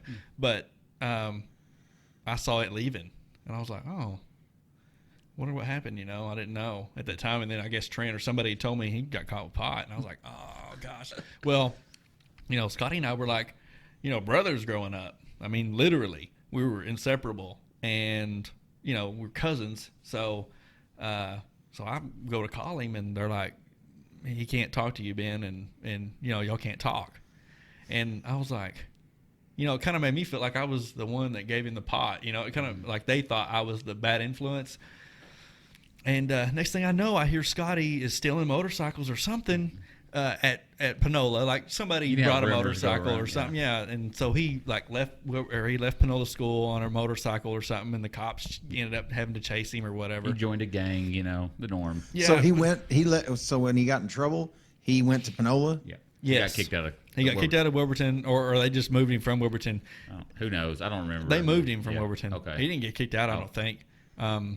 Not that I remember, because he came back, but you know, I'm thinking they were in their minds, and I'm not sure. I don't know if I've ever talked to his mom about it or not, but they just wanted to get him away from Wilburton, you know, and I don't know if they thought that somebody close to him was, you know, the bad influence, and I was like, not me, you know. Well, that's what you always hope with your kid, is like it's coming from somewhere else. You know, Right. like if I can just get him away from this guy, then he'll Right. be okay. You Well, know? and then when I called, you know, when they were like, you guys can't talk to each other, and I was like, you know, it made me feel like they thought I was the one that gave him the pot. Yeah. And so anyways, They probably were. They're like that. well, little Benny maybe Klein I don't know. may not drink, but he's definitely ahead. But I'm hearing all these stories. We're hearing all these stories about what Scotty and this other kid's doing at Panola, and he's, you know, he's wrecking havoc. You know, he's just going crazy, and he's stealing motorcycles, or he's running away from the cops on motorcycles and everything. Well, the next thing I know, we're in the Wilburton or Latimer Tribune, News Tribune. There is Scotty on the cover in a yellow gown or gold gown with the hat on top, and he was the top whatever Valedictorian. Was that real? Yeah. Yes, He really was. true story. I did not know that. Yes. Full time we were, those, I don't know, it was a few months it seemed like before I even got to talk to him again. It would seem like forever. I was like, when am I going to talk to him again? And so, we heard all these stories about how he was, looking back too, there was no cell phones. Like I said, all you had was, your their parents' home number, and that's the only way you could reach somebody. If the parents wouldn't let you talk to them, and you just didn't talk to them. Looking back now, I don't know why I didn't think about it. Do you remember this? Because that was the time Scotty having a pager. Oh yeah. Did you ever try paging him at that time? I don't think he had a pager yet. Okay. I think he was. A little after that. I mean, I think maybe he got the pager because he was the valedictorian of. Yeah, Panola. So it was as a result of being valedictorian, you got a pager? I don't know. He had a pager. It was probably not a good look though, getting kicked out of one school for marijuana and then having a pager on you as well. Well, in that day, you're going to try to keep up with, I guess if you're getting that kind of trouble, your parents are going to want to try to keep up with you somehow, and that was as good as it got in those days. I mean... Yeah, I mean, he got his motorcycle license at 14, so maybe that's when he got a pager for the first time. And my parents were like, no, Ben, don't even think about trying to get a street legal motorcycle and riding it down the highway. No way. Oh man, Scotty's house though, it was like Neverland Ranch. Like they had a go-kart track in the backyard, air hockey table. They did. It was rad, you know, and that was where you wanted to go hang out with Scotty's house. Arcade games, like I said, go-karts. Heck, the first time I ever had a drink of alcohol was at Scotty's, and I remember he had these little bottles of peach schnapps, and he poured them in shot glasses and gave everybody a Jolly Rancher to put in it. You know, he's going real hard. And Scotty, you know, he had the Air Jordans going on. You're like, man, you know, like them Jordans. You know what Jordans? You know who he was, but you know, you just wanted to have them, and. Yeah. Of course we knew who Jordan was. We knew, the Scottie Pippen guy, but anyway, that's neither here nor there. I never had a pair of Jordans, though. I never did either. But, of course, we talked about it. My parents, you know, growing up, I thought, man, my parents don't love me. Around junior high, they won't let me have a pair of Jinkos. And I look back, and I tell my parents all the time, thank you for not ever buying me a pair of Jinkos. Yeah. Old Ben and Scotty, they'd be rocking them, the chain wallet hanging. I never had a pair of Jinkos. Oh, yeah. Double barrel. Just hey, I remember this somehow. Yeah, you're like this big and your pants were giant. I remember that, yeah. We don't have to talk about that. But Ben, you know what's funny? There's no reason to talk about it. We give awesome. Ben a hard time about being, you know, like, I hate to use the word vain, but, you know, he's like, you know, how does this angle of this photo look? And how does this look? This was the same kid for some reason who, I guess it was probably 6th grade, maybe 7th grade time. He had a mouthpiece. And it wasn't like just you mouthpiece, it was a headgear. Yeah, you wouldn't like a mouthpiece you put in your mouth. It went from wrapped around the back of the head to the front, looked like a face mask on a football helmet. You think I wanted to wear that out in public? No, Ben, he would come to school and he would take this nasty thing out at lunch and set it beside him. I asked him one time, I was like, Ben, like, why did you not just, you know, take that thing off when you got like to school? You know, your parents were making you wear it. He goes, well, because I wanted my teeth to be perfect. And I guess that makes sense. But me, I'd have been very vain at that age and be like, I'm taking that thing off first chance I get. Well, the orthodontist would stress to me, listen, you have to wear this a certain amount of time a day, or it's gonna do you no good. You're just, you know, peeing in the wind. So I was like, and my mom, of course, and she'd be like, I have people at the school that are watching you, you know. So I'm like, oh, she does, you know. So I would not dare take that thing off unless I, you know, was to eat or whatever. But when I first got it, you know, I didn't know how to put it in by myself. So I remember like the first few nights having to just lay down flat in their living room, and Mom would hover over me and place that thing, you know, because I had brackets in the back that, you know, thin wire went through. I've never seen no one wear one before, since, after, like, I've never seen this contraption ever since. I know. I think it was a cruel joke. Well, to hear Daniel tell about it, I don't think it really helped. Well, Daniel has excellent stories about it, and he does a great impression of Ben whenever Ben would wear it. You know what I'm saying? But to hear him tell, and I've never seen it, I have no idea what it looked like necessarily, but to hear Daniel tell it, it was like headgear when someone gets their neck broken. You know what I mean? Like he makes it sound like it's this big contraption that like held your head still. It was bad though. It was bad. Ben had a neck brace also in high school. He wore for a while, but I can't say nothing. I had to wear one when I got in a wreck in high school. But yeah, so why would you bring mine I'm just saying we had some unfortunate looks going on for a while. I never wore the Jinkos though. I never had that going. Man, my neck is still hurting to this day from. Hence the headaches. I'm sure. Oh yeah, we got to bring that back in. No, here, yeah. we don't have to talk about it. Yeah. Always a headache. Don't worry. The technical difficulty was probably Ben's headache or something like that. I don't know. Well, another thing I was wanting to get into with you guys is now you guys have been friends, like we established already, for forever, all your lives and everything. Several times in those years, I thought I'm never going to talk to this dude again in my life. Right. Me and Ben have a leader problem. Like when we're out and about doing our thing. Who's the alpha? Who's the alpha? Like who's going to lead this excursion out? You know, and it all usually comes to a head. And yeah, after you've had a few. Oh, Ben!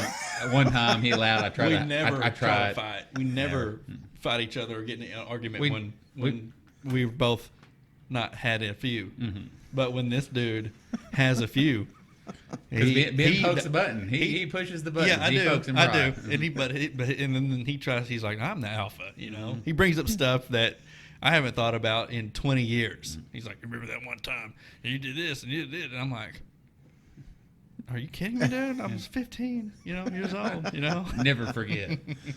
Yeah, we just all the time going out. Like I said, it's just one thing. Always something. Always. Always. Just thinking back, it wasn't even. One time we go to midnight drags all the time in Tulsa, and we was with our buddy Chris, who was Scotty's cousin. So many stories happened at the midnight drags, but I know what story he's about to tell before he even tells it. Because this one is looking back. This one takes the cake. Our buddy Chris could have been a millionaire. Chris Nallen. There. What's up, Chris? Tigga. I know you're watching. Yeah, big Tigga. He just raced Scotty's truck. That's what we always called him, Tigga. Yeah. He raced Scotty's truck in the quarter, and it was not a very fast truck by no means. No, I think he raced his own truck. It might have been the Toyota. It was his extended cab Nissan Frontier. That's what it was. Yeah, that white one. Yeah, and he goes, "Let's go get our times, guys." He stood up. Sheets. Yeah, he had a bottle of water. He was just open a We're on brand the new bottle very of top row water. of this racetrack. Very on the top. bleachers. We're at least 12 feet up. Yeah. Oh yeah. I'm thinking 15, 17. That range. God. Maybe. Yeah. I don't know, but. And he proceeded to. He stood up, turned around, laughing at it, because he knew his. No one was going to get their time slips in our group, or he wasn't. Mm-hmm. So that was the joke, right? Yeah. Okay, I get it. Right. And he's trying to be funny. The next thing we know, Chris doesn't disappear like in a movie. The bleacher gives out, and Chris bounces back and forth between these bleachers. His board gives out. It collapsed. Not the whole bleachers, just his board. And the whole time while he's going back and forth, bouncing off these bleachers, like, okay, he's going to grab himself. He's going to be fine. He's got that water bottle, and it is squirting water. Squirts us all down with water. Everywhere. We're all, the whole bottle of water, because he's gripping the bottle of water. Trying to catch himself. But the bottle of water is not going to save him. So he didn't catch himself then? No. Falls through? Through the bleacher, square on his back. On his back. We're like, Chris is dead. Yes. This dadgummit. Like, what are the odds? Scotty and I and Trent, we all three, it was literally like looking in a manhole, right? Like you're looking for. Oh, you guys all over the top looking down in there? Yeah. And Ben's looked in many manholes before. Because we're thinking that he's dead, okay? And so we're just like looking down, and he's on his back looking straight up at us. And I'm thinking he's still dead. I'm thinking he's dead with his eyes open. Yeah. And he's still got the bottle of water in his hand, and he's like, And dude, when we knew that he was okay, the whole bleachers was just erupted in laughter. Yes. Tell about the girl on the phone. There was this young girl, she was our age, and right by us. Yeah, real pretty girl. Somehow she had like a cell phone in this, medieval times we was in. And she looked at Chris as he fell, and then she looked down and she goes, "Girl, oh my God." This dude just fell through the bleachers. Oh, Chris wouldn't come up for a long time. He stood up, and he would not come up. He was embarrassed. I'd have went right on home. I wouldn't have said anything. I'd have got right up and got in my vehicle and drove away. Poor Chris. He lives in Kentucky, and every time he came down, it was just something embarrassing. He was at this party at Chance Monasco's Don't tell house. that story. No, not that one. A different one. A different one. Oh, okay, we got several stories. we But don't only know Tell that story. No, that's. I don't want to laugh on this, dude. I don't want to laugh, dude. I'm crying. I don't want people to hear my laugh. Dude, I thought you were going to go right into it. I was like, we can't do it. Dude. I'm sorry. I'm sorry for that. See, I have no idea sorry what you guys- story. I am laughing at you guys I'm laughing. sorry you guys had to listen to my laugh. Dude, the thought that you thought I was going to tell that story got so nervous. It made it even better. I was very nervous for Chris. No, this is a different Okay. party at Chance Monasco's. Continue. Chris was having a good time by the pool, and he thought he was going to just impress some people and start sea walking. Chris starts crip walking, the dance, and his knee gives out, and he collapses on the ground, and he has to spend the rest of the night with an ice bath on his Oh knee. God! Oh, that other story, another day, another time. Oh though. man, we gotta clarify. We gotta Clear run with that by Chris. him first. Yeah. It would be nice to have him in. Oh yes, Chris, like I said, lived Or in have him on. Kentucky.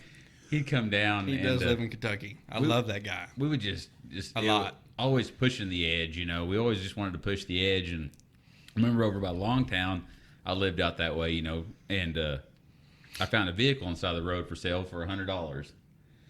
And I told the guys, like, hey man, there's a vehicle over here for sale for $100. It says it runs and drives. I said, we need to buy Station this wagon. station wagon.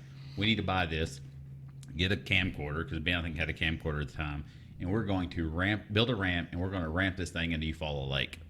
It'll be an awesome video. Yes. Okay. So we drive to Longtown. We thought about we need to put helmets on probably. Well, that first we just went like, okay, Right. let's go see this thing. We get there, we call the guy, no answer. Well, I guarantee you, we spent 4 hours in Longtown waiting to get a hold of this we guy. sit by that car for a long time. Yes, never. Thankfully, we could never get a hold of the guy. Yes. but it went from we're going to ramp it into the lake, it's going to be awesome, to well, we probably better wear helmets. Yeah, it's probably pretty safe. We'll hit our head on something, get knocked out, and drown. Okay, then maybe we should just chop the top of it off so it's convertible, so we can just get out real easy. So there's no way we can get trapped. Yeah, no one will get trapped. So I mean, at least we're trying to think of ways to be safer. At first, it was like, we're gonna give you $100 bill, we're gonna throw in reverse and head to the lake. We're gonna go, ramp it. We wanted to hit it at 100 mile an hour. Didn't Oh yeah, we? we thought we needed to hit as fast as we could to get maximum. Yeah. Like, I don't remember who was gonna have video record it for us, but I think we were just going to set the camera up. so that was our mindset. Let's just do That was the mindset. Every day. yeah. But you never got a hold of the guy Never. for the $100 car? Never. No. Oh, you had a video of us ramping it. And We're still, like, yeah. and we're yeah. live. Yeah, and we're here we are. I can't say that you guys wouldn't do something like that and still have a video of it. I mean, from the things that I know about you guys. So We would always have the video of it. Yeah. You would have definitely seen the video by now. And like I said, we used to just live and breathe. We weren't, in Wilburton at a party or back road, and we were in Fort Smith. That was our thing. And we went one night, and we decided we're going to cruise through Poteau a little bit, because you get a hot lap Poteau, where you went to Fort Smith. This was Scotty, Trent, and I Yes. in my truck. Mm-hmm. And I already know what story he's going to tell. Yeah. in the blue and white Ford? Blue and white Oh Ford. God. This is when it okay. was still a long distance machine, not just a sprint vehicle. 'Cause Well- of the transmission. I'll tell a little story as we were getting into Poteau.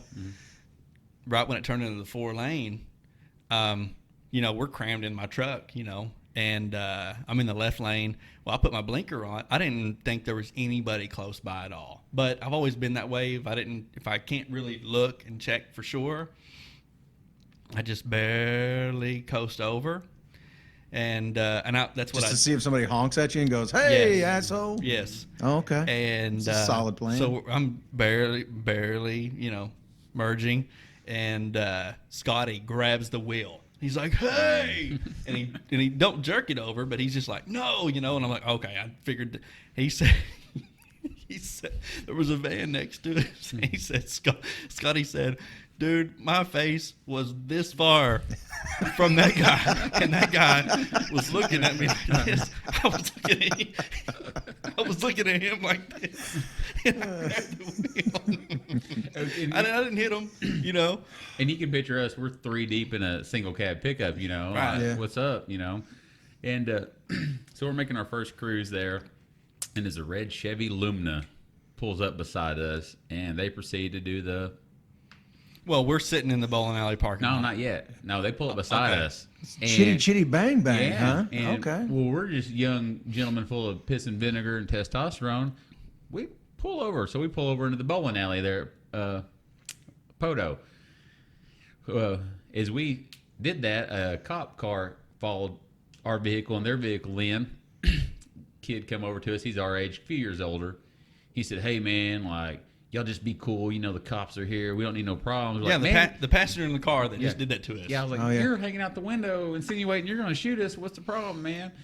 Man, it's all cool. My buddy, my brother, he's with his brother, his older brother. He's like, he's a reserve cop. Man, it's all good. Don't worry about it. And he's like, "Can we do y'all solid, you know, for the misunderstanding?" And we're like, "Yeah, go buy us a 12-pack. You know, Ben's thirsty." So, anyways, he's like, he's like, yeah, you know, me and my brother, we can do that.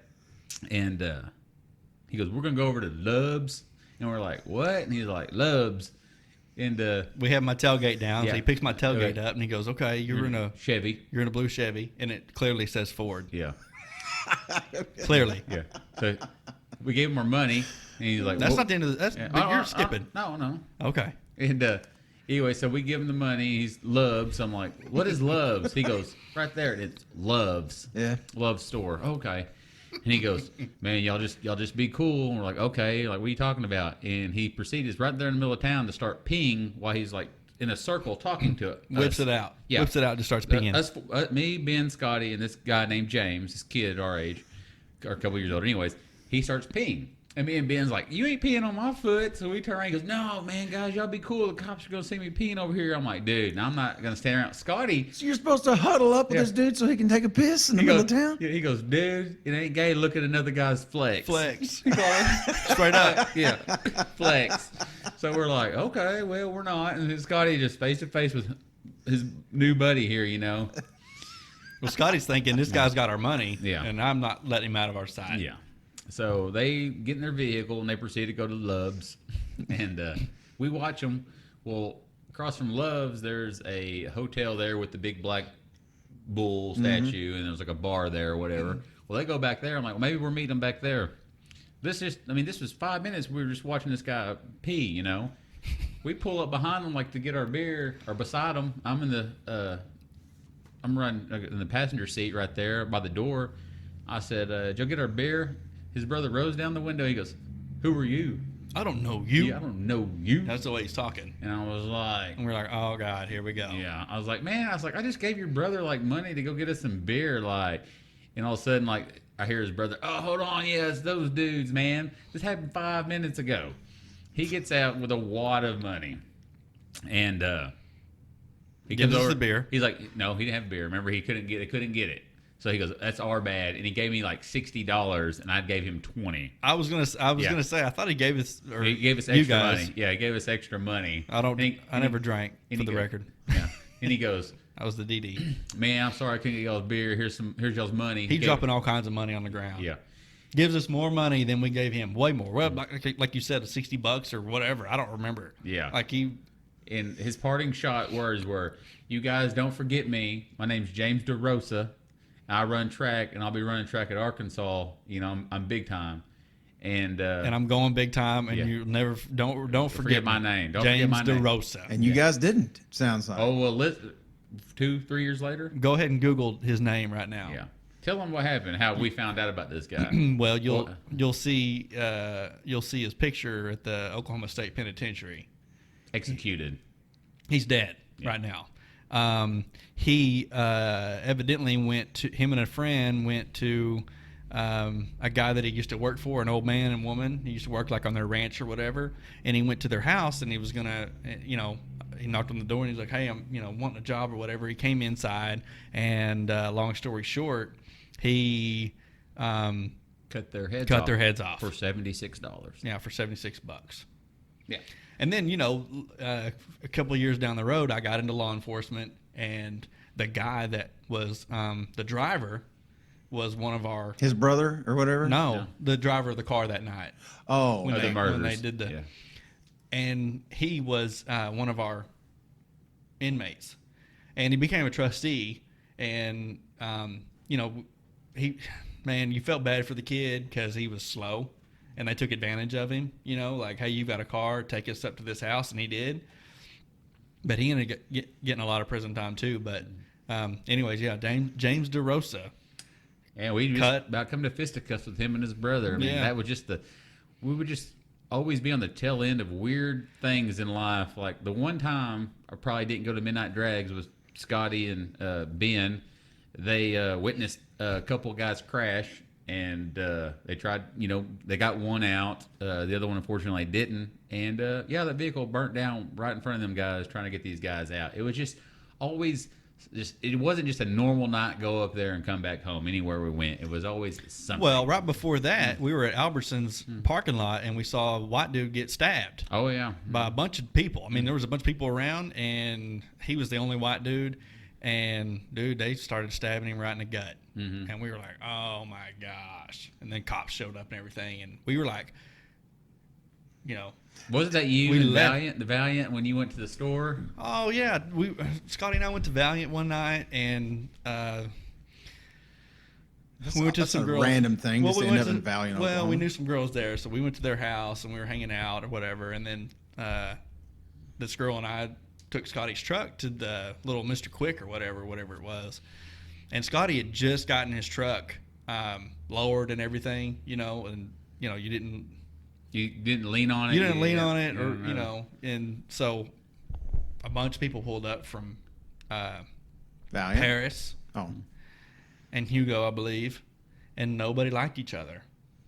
And Ben's long story short, Ben's his own nation by himself. Right, Knowing 'cause nobody. I'm like The these island people of don't Ben, know me, yeah. and Yeah. these people don't know me. So why, I'm going to be right in the middle of it, And, dude, the biggest brawl I've ever seen broke out right around Scotty's truck. And that's what I was worried about the most, was Scotty's truck. I don't know how, no one ever touched it, but one dude got thrown through the window, huge window, like a handy stop window. Those windows were big, threw him right through it. And they continued on with the fight. And then the cop shows up, and he's like, it was like, I mean, man, if you ever, he was a Barney Fife. Somehow no one, everybody knew that Ben had no part in it. Is what's funny. I was like, how am I not getting punched? well, I Because mean, no one knows me. How old were you From at this either time? side. Were you in high school at this time? No, we were right out of high school. Oh, I was think. gonna say, because when you were in school, you were so small, Right. nobody's thinking you're doing anything. Right. You know what I mean? So I was like, just let me get in my truck here, Scotty's truck, and let me just get out of here because it's fixing to get smoked. Someone's going to get thrown through it. Someone's going to throw a rock at it or something. It never was touched, but it was so odd. I don't know. To your point, one of the only times I've ever driven up on a wreck I was with you. Remember when we were going to Fort Smith one time, and right outside of Poteau, we come over the hill. Remember there was it was like a Suburban had been hit T-boned. Remember? And Oh, the side yes. airbag, there was a kid sitting in the front seat of we kind of come up to the end of this wreck or whatever, it had already happened, but not very long before that. Mm-hmm. And I never drive up on wrecks, but when I was with Ben, we drove up on, and this kid was sitting there, and like it was kind of cool outside or I whatever. forgot all about that. And this kid was like sitting, chilling in the passenger seat with the side curtain airbag hanging down because the window was all broke out and everything. It seemed like we didn't have to help anybody, but we did get out and make sure everybody's okay. There was shit in the road. I mean, it had just happened. That never happens to me unless I'm around you. Oh yeah, it's just Yeah. unfortunate circumstances. Hanging out with Ben, Yeah. something happened. Well, the guy that burned to death, I was basically holding onto his arm, trying to pull him out of the truck. But the motor was basically in his lap. And there was no saving him, and the fire kept catching the headliner on fire, and it was just going across and dripping on his head. That's how it started. So it was catching his hair on fire, and I was trying to put it out, with my arm or my hand, putting the fire out, but it was getting bigger and bigger and bigger. And so then And people have laughed since then. They're like, dude, the last thing this dude, you're throwing rocks at him, but I'm trying to save this unfortunately, guy's the life. guy did not speak English. No, he never spoke a word. So Ben couldn't say, "Hey, I'm trying to help you," and I'm one of the worst ones that giving Ben a hard time about it. I said, "The last the poor guy saw was you throwing dirt on him." Yeah, trying to put this fire out. No, he That's didn't know. He didn't know what dude. Ben was doing. He thought maybe Ben was just like whatever. I'm hoping the guy was not even, because he never said a word. Yeah. He never even spoke Spanish or anything to me. He never said one word to me. He did look at me. Yeah. He was looking at me, but he was out of it, But, we were in a creek bed. There was no water. Gosh, there was no water. It was terrible. And so I was that's the last thing I knew. And I know, all the guys that were with us, I turned around and they were screaming at me, Ben, get away. Get away. There's nothing we can do. And I was like, I'm not giving up, But they knew there was nothing we could do, I mean, the whole truck burnt to the ground. There was nothing left of the truck before even the helicopter landed. Before the cops got there. It took them like 45 minutes. Well, there other people in the vehicle or just this guy by himself? There was two guys. They saved one. The passenger we pulled out of the truck, saved him, but he had like every bone in his body was broke. They were traveling. They passed me I was going 85. It was a 70 or 75 mile an hour. It was right outside of Tulsa, and they passed me like I was sitting still. And Scotty was passenger, and then his girlfriend at the time, she was sitting on his lap with her legs over on my lap, and then there was three guys I think in the back. We were cram packed in this car. I mean, there was no room, and nobody was awake except Scotty and I. Everybody was passed out. And so when I saw the taillights go up and go back down and go back up, and then they disappeared, I was like, what? And Scotty goes, did you just see that? And I was like, yes. So we knew we were looking for a vehicle now, on the side of the road or something. So as we get up in that area, yeah, of course they went off the road at the wrong place, man. I mean, they could have went off anywhere else, ran through a fence or whatever, and probably just passed out and woke up the next morning and was like, oh, in a field. But it was not a good place to go off the road, because there was a hump, and on the side of the road, they hit that hump, cleared a fence, and hit head on like an embankment on the other side of and it like smashed the Chevrolet pickup all the way up, and I mean it was just like, they were probably going 110, 115 maybe even faster than that. I don't know.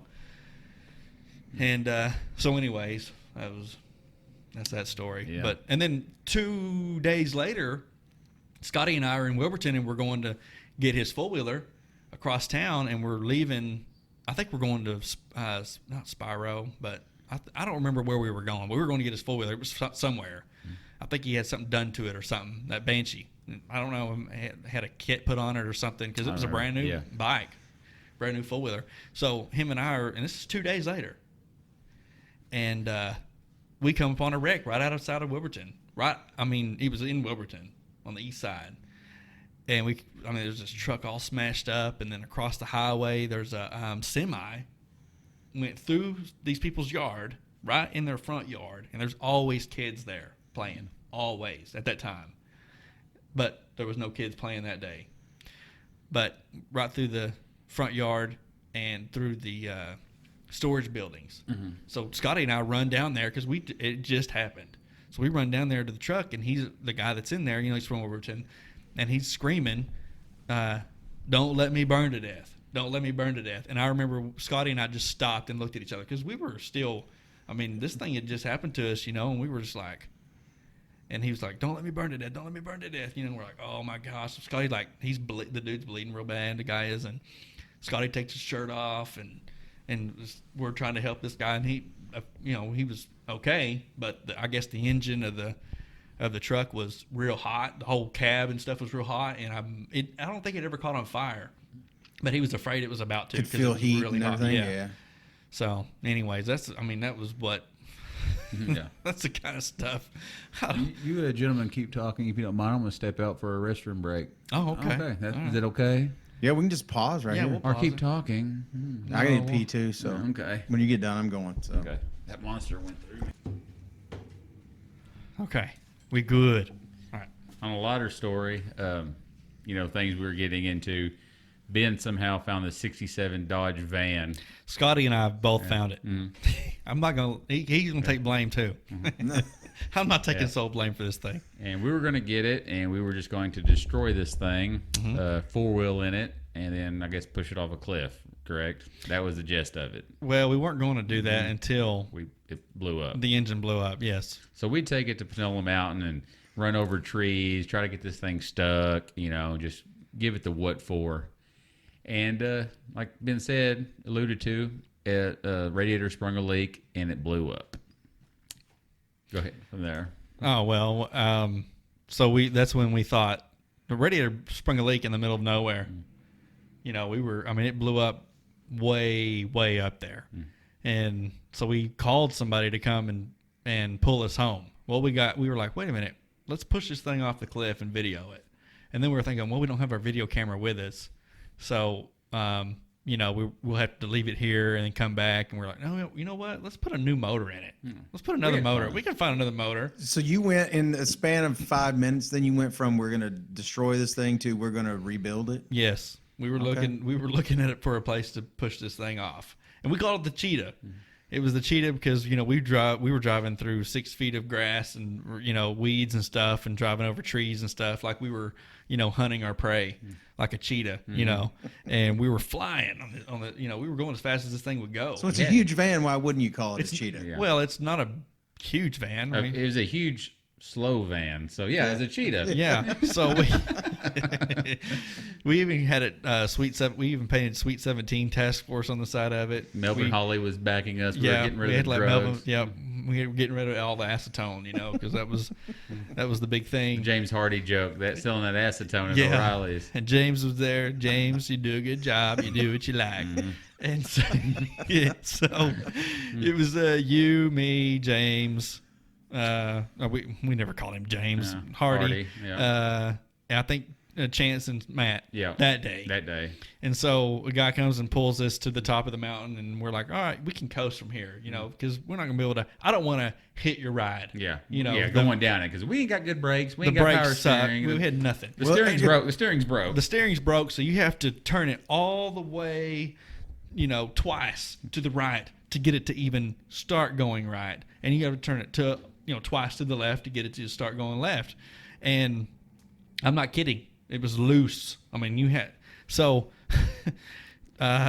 we start going down the mountain, right? It's dark. It's dark 30. It's 1:30 in the morning, 2 o'clock in the morning. And, all of a sudden the lights start flickering. And I realized that the battery cable, and the battery's directly behind me, the battery cable is loose and it's coming off and I can't see. And I'm flying. We are flying down Pamplona Mountain, 80 miles an hour. 88. We were, like I said, flux capacitor was engaged. We were about to go into the future. And I'm having to reach way back. You're driving. I'm driving. And a vehicle that's not running. And you're driving it with broken steering, no brakes basically because the engine's not running. And you're holding the battery cable on all while going down Pamplona Mountain. Well, we had no brakes, period, really. Yeah. But yes. Yeah, I don't know what anybody else was doing. I guess we were holding on. Everybody was just holding on. Like a one-man band. Yeah. You got all these. Yes. But man, I mean, I'm not trying to be big macho man or whatever, but it was just another day in our life. It was not another day for James in our life for Hardy. No. Okay, and boy, still having nightmares over that. I'm sure he does. He was not cool with that part of it. He was not cool at all with that part of it. So we're flying down. I'm holding on to the brake cable the whole time. Okay, and I wish I had it on video because I'm turning this wheel twice to get it to even go right, and I see a turn's about to go left. I'm getting it ready for the left turn, and we're going sideways. Yeah. We're getting sideways in the van. I don't know how the thing did not just start flipping and kill us all. Yeah. There was not one seatbelt in the thing. No, and we're in a tin can, man. Yeah. I mean, we're dead. Yeah. We're dead. Yeah, and 67 life was cheap in those yeah. days, so I'm sure they weren't really worried about exactly. safety. So I'm I'm flying because I'm trying to keep as much speed because I don't want that guy to have to catch up to us because he's way behind us. I don't want him to have to catch up to us, or maybe he was in front of us. I don't remember. We're just so considerate. Our lives are, putting this guy out, a little bit. Right. So. I didn't want him to have to, I wanted to get as far as I could. Yeah. Really. Panola Mountain Road is pretty steep, too. In my mind, and curvy. Yes. In my mind, it wasn't really about him. It was just to see if I could do it. And I'm going to keep as much speed as I can. And if that, if the van has to get sideways, at 75 miles an hour, 80 miles an hour, 90 miles an hour, then so be it. But I'm getting down this mountain. Well, yeah, this entire thought makes complete sense anyway. I mean, why not finish it out making sense? Well, Trent and I'd always wanted to buy some little cars and have like an 8-mile race up Panola Mountain. That was our big thing. We've always wanted to do that. I brought it up, and I'm sure we still want to do it. I would love to do it. Time trials up Panola Mountain. Time trials. Okay. Okay. And so, anyway, we're going down the mountain, and we make it. We're alive. We never wrecked the van. We get to the bottom, and Hardy is white as a ghost. He gets out, and I don't think he spoke to us for 7 days. I really he don't talk to me much anymore since then. He was still pretty upset. He just told, and I worked with him at O'Reilly's, and he, anytime I'd bring it up, he just was like, man, I thought we were going to die. And he's coming on. He's going to come on. I'd like to hear it from his perspective. Yeah, so he's going to. I definitely would. Yeah. He may not want to talk about it. Yeah. He may be be traumatic. Yeah, exactly. So we get to the bottom of the, and we pull the van over to Chance's house because he lived right there, Just, pose it right there inside of his father's lovely house there on the highway for everybody to see. Carrie Sweet 17 loved it. Task Force. Yes. It's a really nice place, too. I know we guys are talking about it. Yeah, I'm sure Carrie. Sorry about that, Carrie. There's a lot of things I'm sorry about for Carrie or to Carrie about that we did at Chance's house. All the houses, the one by the baseball fields at the high school, One the day one in Panola. we thought we would get our 4-wheelers out and see who we just was going to ride wheelies in the yard at Chance's house, his dad's house. So we were popping wheelies and just dragging the back, across the lawn, the nice lawn. Lawn. As an old man, you start to appreciate your lawn, and I'm sure he appreciated us riding wheelies. And we after the end of the day, we started looking to see what we were doing, and I never did it, Carrie. I was just watching, but it was. Oh my gosh, man! We gouged the lawn everywhere. Yeah. Yes, it was terrible. But it was always involving something with vehicles and doing something dumb. That was basically the gist of our giggles and our. Well, we decided to put another motor in the van. Yeah. So we went out to Caveman, and he had a casket, a baby casket out there too. But I don't know why I threw that in there. But we found an engine in the middle of his his layout. Yeah, his lair. Bunch of cars everywhere, and we pull it out. Pull the engine out right there. Just with a few tools that we had, he's helping us. We had some tools and stuff, but he's like, and I traded him transmission filter from O'Reilly's for that motor. Yeah. And we didn't even know if it would run. It's sitting in the middle of this, salvage yard. Is it at least a Dodge engine? It's the same engine. Oh, okay. Old Dodge truck, just sitting there. And it looked like it had been sitting there for 30 years, And so we pull it out, and we didn't really know how to get the other engine out of the van. We thought we had to pull it up and through the side of the door, but we didn't know how. How the physics of it. Yeah, so we drilled. You related to 2 mechanics. I know. And you didn't think to ask them? Well, no, because then they told me not to do it. Yeah, I see what you're saying. Yeah. My grandpa would have been like, no. Yeah. and later on, I did mention it to him, and he goes, "Dude, you just drop it down, and then push the van backwards." Oh, I didn't think about going down. No. So we drilled a hole in the top of the van, like cherry this pick big, it, and then cherry picked the motor out. And go ahead. We got that motor in, plumbed up, ready to go. There's more. Yeah. And we're trying to get it started, and it won't start. So Ryan and Greg goes, "I'll push you in my grandfather's track hoe. The 3 on the tree. We'll bump the clutch, and we'll get going." Well, his pushing and our pushing are two different thought processes. He is ramming us with the bucket of this track hose. Well, shoving first he picked it up and push- shook me like this. Oh yeah. In the process of this, he just destroys the gas tank. Gas tank falls off and he runs it over. Yeah. So what do?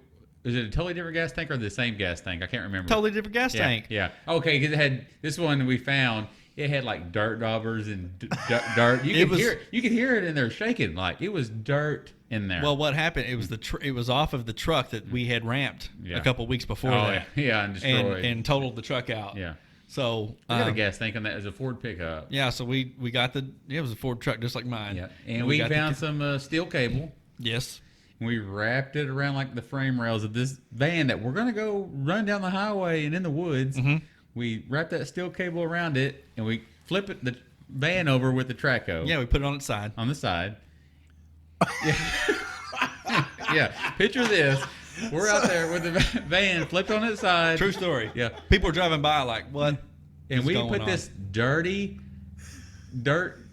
wasp, whatever, like filled gas tank in there, and we get some steel cable and we start like threading the needle like we're putting stitches in this thing, and we start tack welding that steel cable to the frame rails, and then we start stick welding like the tabs of the gas tank directly to the frame rail, and then all of a sudden, huge fireball flame came out.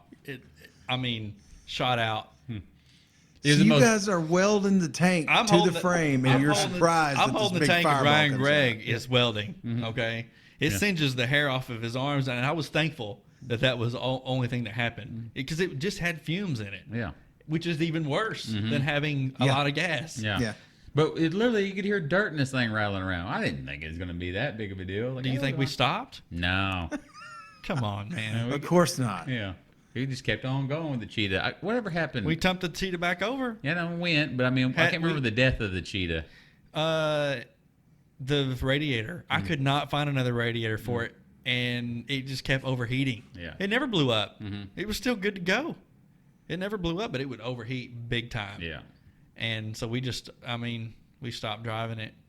It just we just kept looking for a radiator. We just never did. And then it was sitting out at the shop for a long time, and Glenn was like, "Hey, do you want me to crush this thing? You want me to crush this thing?" And years had passed, and then we had a crusher coming, and he was going to crush a lot of vehicles out there. And I was like, there was a few times that a crusher came, and I was like, "Nope, no, can't do it." And then finally, I was like, "Just do it." I don't want to be there though.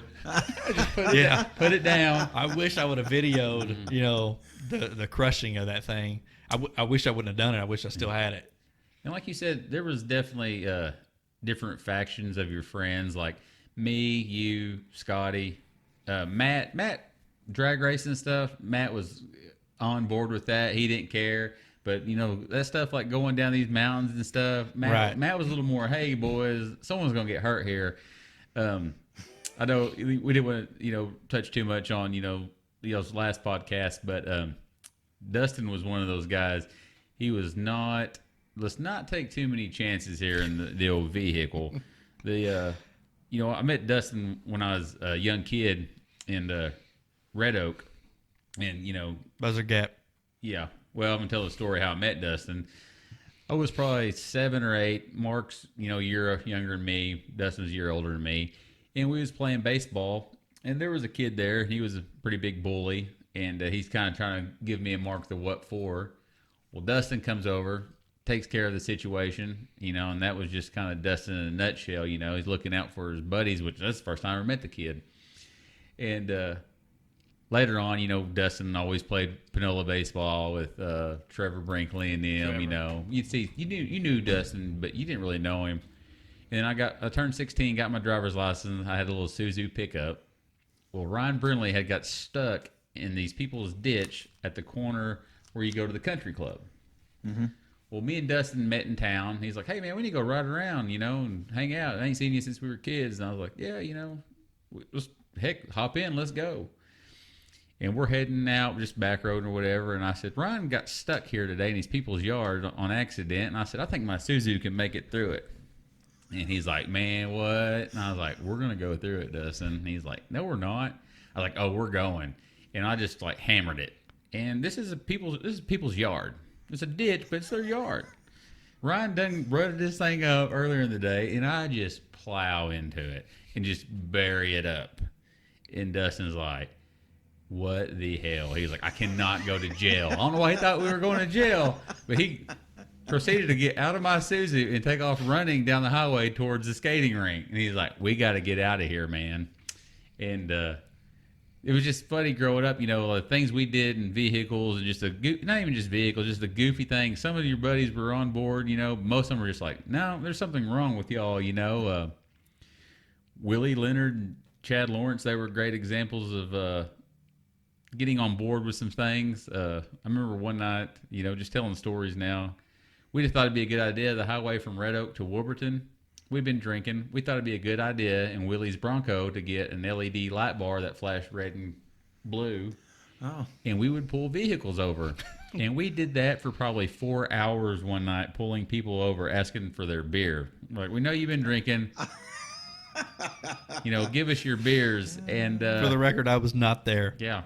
And looking back, it's just like, what in the hell were we doing with our lives? But, yeah, I know I kind of jumped around there, but that's just kind of what we did. Just anything to have some fun and get some giggles out of anything. Sounds like Wilburton stuff, yeah. Mm-hmm. If we weren't doing anything that was gonna, bring us close to death, we weren't living. No. And just see how far you'd go compared to your buddy, Like, See how far you could push it. Yeah. And that pretty much, it wasn't pushing it. It was just that spur of the moment. One of the last times me, Ben, and Scotty hung out, I think it was a Thursday, and Scotty texted me. He's like, what are you doing this weekend? I was like, man, I ain't got no plans. I ain't really talked to him in a while. I said, I know the X Games are going on in Aspen. We live in Oklahoma. This is talking about Aspen, Colorado. And I posted on Facebook that day. I was like, man, I can't wait for the X Games. Because I was excited about the X Games, but I planned on watching it. Scotty goes, well, let's go. And he's like, what's Ben doing? I don't know. Hey, Ben, you want to go to the X Games tomorrow? Or Today. That night. Yeah, that Today. night. Yeah. Yeah, sure. Let's go. So we're 14-hour drive away. One of the funny this happenings of our group, us three, is we always run out of gas. Yeah. Always. You have $100 bill in your pocket, you run out of gas. Yeah. So we take off to Aspen in Scotty's brand new Charger. They just came out. Very expensive, nice Charger. SRT. Yeah, SRT. Middle of the night, because we just took off on a whim. And we're in between Denver, Colorado, and nothing. Like we're heading to Denver, and we're in that gap where there's nothing. Like, it looks like Kansas. We run out of gas. 15 degrees. Yep. Run smooth out of gas. And real cold outside. Yeah. And windy. Because you're up in nothing. Yeah. And it's January. So Scotty goes, I'm going to run and get help. We're like, man, I don't know where a town's at, Scotty. I'm gone.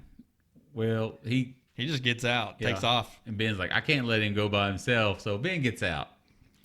You catch up with him, right? No, I didn't catch up with him. You never did? Yeah, I flagged that truck down. I'm staying with the vehicle. I'm being true. I'm staying with the vehicle. I'm securing things here, bud. So I just flashed my light, at some trucks that went by. Yeah.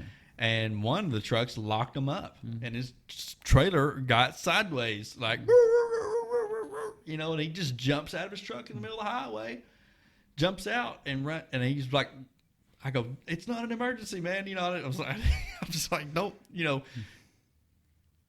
it's not an emergency. Yeah. We're just out of gas. And he goes, get in. Yeah. And I was like, Is he from India? Russia. No, Russia. That was his Russian accent. Okay. Yeah, That's he's like, get in. I think I'm still Facebook friends with this guy. It's pretty terrible. But Yeah, go ahead. You should have found his name and gave him a shout out. Yeah. So I told him thank Get you. in. He's like, get in. Just the way he said it, man. It just took me to Snatch. what's the not even Snatch? What's the other movie? Hostel. Hostel, yeah. It took me to the Hostel, man. And I was like, and I had my gun on me. I don't go anywhere without that. So I had it on me, and of course, but so I get in the truck. And right when we get in, he closes the sleeper. He's got his sleeper open. Oh, He God. closes it real fast, And I was like, oh, my gosh. Well, I'm not dying tonight, And so anyway, so we go on up the road. I said, I've got my cousin. He's up here somewhere. Can we pick him up? He's like, yeah. And so we find Scotty. And I jump out of the truck, and Scotty goes, "You're gonna Run with me. run with me from here?" And I said, "No, dude, get the truck," But my gun was on my right side, so I was like, I didn't want, you know what I mean? I wanted Scotty to get in, and be close to the sleeper. So he gets in close to the sleeper. So we're sitting in the same chair or whatever. Anyways, the guy was cool, man, as can be. And brought us gas back. And I, I carry a gun, but I am in law enforcement. I have a badge. I did it lawfully. It's not, I didn't do it unlawfully. But anyways, we went on. He's telling us stories, man. He imports cars, export cars. He's been in the import business of and he was really into old cars. And what made him stop was when he saw that SRT. He saw me flash, but he saw that brand new car, and he knew that it was a Dodge Charger SRT. And they just come out then, and he was like, "Oh, I gotta help him," because he's a car guy. So anyway, so we went to he was like, he goes, "Man, and he barely spoke English, but he goes, I can take you to the gas station and drop you off, but I can't come back, And we were like, "Oh, that's cool, man.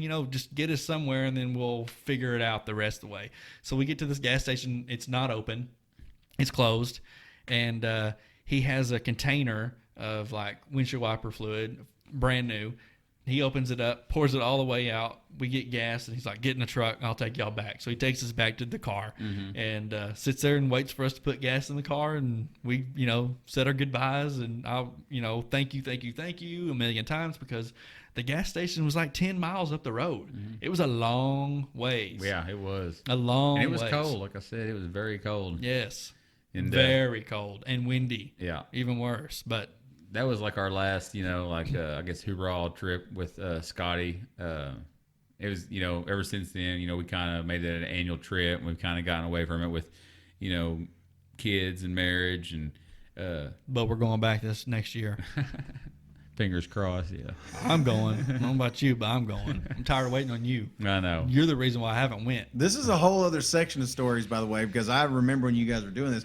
But your Aspen trips are off the hook. Well, they're a whole other category of things that happen to you guys whenever you're in Aspen and all that. Cool stuff happens in Aspen. Oh, yeah. I mean, you guys see what famous people up there and that kind of thing. Yeah, we get to go to like hang private out. concerts, like with Machine Gun Kelly and the I was gonna say, The gang. weren't you guys there? Get to hang out for- with all the X Game athletes up there. Yeah.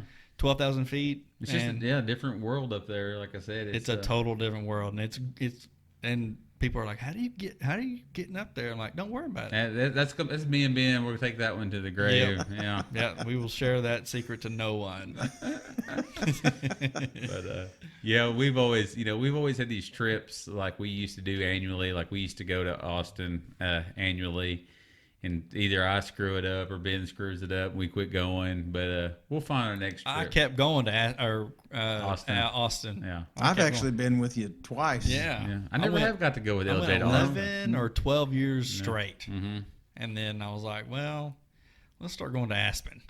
Yeah, and we got to get LJ. to Well, the Aspen first too. time you didn't go to Aspen is because, your baby was little bitty. Oh, he's just a little guy. Yeah. He's still just a little So guy. I was like, all right, okay, you don't have to go this year, but next year you better go. Hey, And then the next year came, which is this year, and he didn't go again, and I don't appreciate it. If people are not familiar, if we ain't kept up or nothing like that on Facebook, I got a 1.5-year-old baby boy named Brecken. Yeah, And, I wanted to talk to him. I wanted to talk to him about him a long time ago, but we didn't. And I'm gonna look back on this and watch this podcast and listen to it, and then I'll even reflect more on my life. But right now, I'm kind of living in that hazy existence of I'm still getting up 2 or 3 times a night with my kids. So you realize, Ben, when you get sleep deprivation, everything's a hazy fog. That's been my life basically for 1.5 years now. It's great. But here in a couple of years, hopefully he gets the sleeping pattern down and everything. Hopefully in a couple weeks, man. He's not sleeping all night long. It's been 1.5 years. He's still 2 or 3 times a night getting up. Really? Oh yeah. Mm-hmm. He don't like sleep. He hates it. He's like his dad. Is he hungry? No, So he gets up and he just wants you to. he's just bored. Just to hang out I'm with say somebody. I can relate. I think we're all that way a little bit when it comes to going to sleep. It seems like. But Yeah. Well, once I go to sleep, I'm asleep. Ben, wow. Ben can sleep 16, 17 hours. Him and Jimmy Gammons are impressive about their sleeping. I'm like, are those guys okay? People are like, "Are you, dude? You're getting older now, man. You've said it before. You're supposed to sleep less when you get older." I'm like, "Oh, I'm sleeping more. I'm sleeping more now." It might be the cause, like I said, cause them headaches. Something, I don't know. We It's either lemon juice, oversleeping. What else? Or the getting rear-ended. well, one year we went to OU, Texas, and the fire alarm goes off, and we're in the hotel. Oh God, this is another group of stories that you guys can tell about this. Go ahead. And Fescus is with this night, and He wears whitey tighties. He wears whitey tighties. We know that now. Sorry, Fescus. Hope you're watching, but I'm passed out. And the alarm is in each room. It's in the speaker. And it's just loud. Going crazy. And he's like, they're burning us down. Go ahead. Yeah. And Fescus is running around in a panic in his whitey tighties. And socks. Yeah, some tube socks. Sorry, Fescus, man. We can't let this story go, though. It's that great. He kept repeating, they lit us, boys. They lit us. And I was like, who, Fescus? Like, what's going on? He thought it was burning down to the ground. Yeah. We weren't making it out alive. I said, who, Fescus? He goes, those damn college kids. They lit it, boys. They lit us. And I was like, well, if they did, we probably need to get out of here. And he was just like, because we were like the 27th floor of this building. He's like, there's no way out. Like, I'm going to have to jump or something. He was panic moding. And they were trying to wake me up. And I was like, yeah, it's a false alarm. Go back to sleep. Oh, Ben was like, the next morning, I was like, Ben, 11 o'clock kickoff. I was like, we got to go. And it's like 10 o'clock. And like, traffic down there at that time. He's like, do we really got to get up right now? 5 more minutes. I'm like, dude, what is 5 minutes going to do? Like, that game is starting. 5 more. And it's like, he's always like, we'll make it. It'll be fine. We'll figure it out. When it comes to his sleep, we'll figure it out. Yeah, figure it out by sleeping more. Yeah, they'll delay it. Something will happen. They'll know I'm not here yet. Yeah. We can't start the game early or on time because Ben Klein is not here yet. And that's a lot of, earlier we alluded to, like me and Ben, coming to, just talking, getting mad at each other, traveling with each other kills this, because I'm like, here's what we're doing. We're going to get up at 8 in the morning. We're going to be eating breakfast at 8:30. We'll be skiing or snowboarding by 9 a.m. As soon as they open up the doors, we're on that first chair. We're gone. But what he don't tell me is I'm going to drink till 4 a.m. and I'm going to keep you up with me, okay? Yeah. And you're only going to get 2 hours of sleep. Because I can Somehow he can do that. I can go off 2-3 hours of sleep. I cannot do that, period. And so it all sounds great in theory until the night hours come, and then he's like, woo, and we're just hanging out, talking or whatever.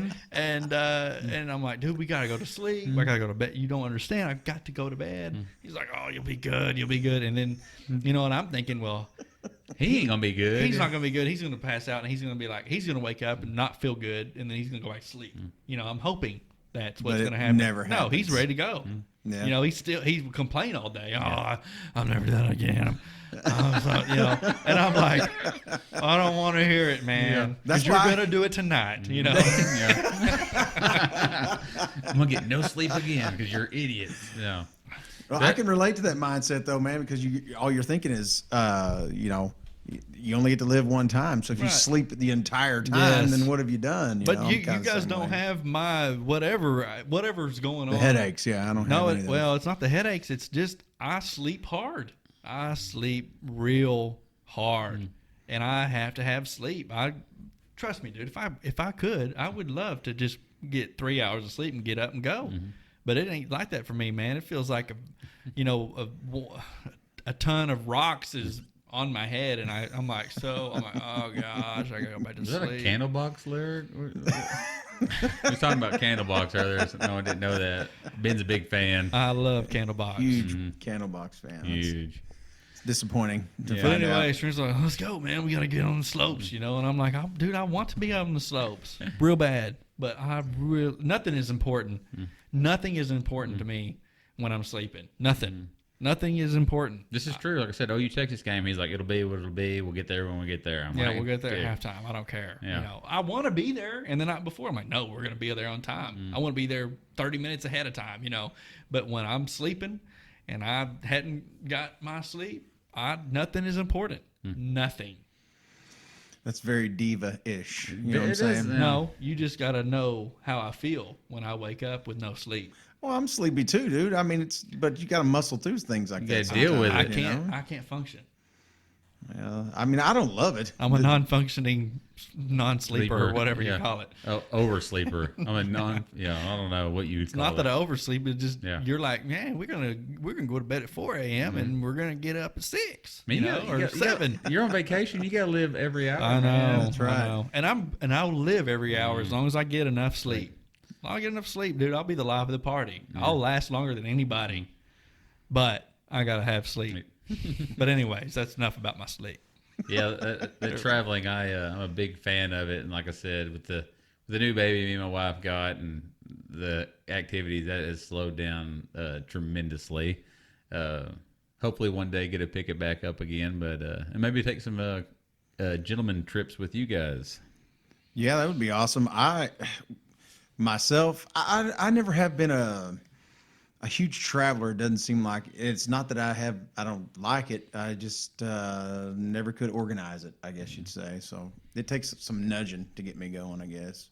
Yeah, because anytime I mention Aspen to him, he's like, man, I'm not really down with all that. Well, it's hard to you do, don't have man. to ski. You don't have to snowboard. Yeah, but if I go somewhere like that, my sons, who one of them's mostly grown, is going to look at me like, Where Really? am I at? And yeah, where's the invite at, Pops? You know? Well, we'll all have to take our families in. Oh yeah, yeah. We took Brecken to Colorado last year. I guess he was 6 months old. That was a great idea. I took him sledding. He really hated that. He did. Yes. I don't know what we were thinking, but hopefully, like I said, we'll get him a little bit older and we'll start traveling with him, let him see a few things. But that's kind of where I'm at now. Like I said, just You think you're going to allow him to do, at some point in his life when he's even an adult, do what you did when you took your little trek across the pond? if it's something he's interested in, I'd totally support him. Of course, you don't want that for your kids, but Tell him what you did, just in case they don't know. I went to Europe for a month a few years ago, and when I was over there, I went to Pamplona and ran from the bulls. Something kind of always wanted to do, reading Hemingway, and I just finally nutted up and did it, got it out of the way. It was just a process. I mean, believe me, but we got there. You ran with the bulls, or did you run from the bulls? I ran with them, from them, under them, just anything not to get hit by one. It's something, if you're not going to do it, it's definitely something to see. It's a different world over there, different culture. And, yeah. Was that the sketchiest part, was running with the bulls of your trip? Or didn't you stay in hostels? Oh, yeah, I stayed in hostels from the get-go. I think... Like, you're staying with other people that you don't know that could be killers. murderous. Oh, yeah. I mean, there was a bunch of... was the word I'm looking for. I'm not doing that. Some nefarious people. There we go. Characters is what I was looking for. Oh, yeah. Yeah. I don't think I don't know. I mean, Well, I want to back up just a little bit. I'd like to talk about, if we've got time, about what was the mindset. I mean, what prompted you to want to do this? Because you went by yourself. I mean, essentially. I mean, I know you ended up making some buddies or whatever, but I mean, you kind of went on this trip just you, right? Oh, yeah. Yeah, I went by myself. Shout out to the Aussies and Kiwis who I made friends with in Barcelona. I flew from... are you friends with them on Facebook? Oh, yeah. Oh, you're going to have to share it then. I will. Cool. I flew from Dallas to Madrid, did some time in Madrid, took a train from Madrid to Barcelona, hung out there for a while, went to Pamplona, did the whole festival there, ran from the bulls there, watched the bull fights, which is something pretty wild too. From there, went to San Sebastian, did some time in France, and ended up in England, spent some time in England, then came back home. Got caught with some 22 bullets in Heathrow. Somehow I flew from Dallas to Spain, went to France, England, all the customs there. And as I'm flying out of Heathrow, I'm going through security. My bag gets hit, pull me to the side, and they're like, cop's going to come talk to you. Well, you know, you picture a London Bobby. This guy was not a Bobby. Full, like, SWAT-looking gear, drug dog. And he's like, you mind if I check your bag? And I was like, no, you know, go for it.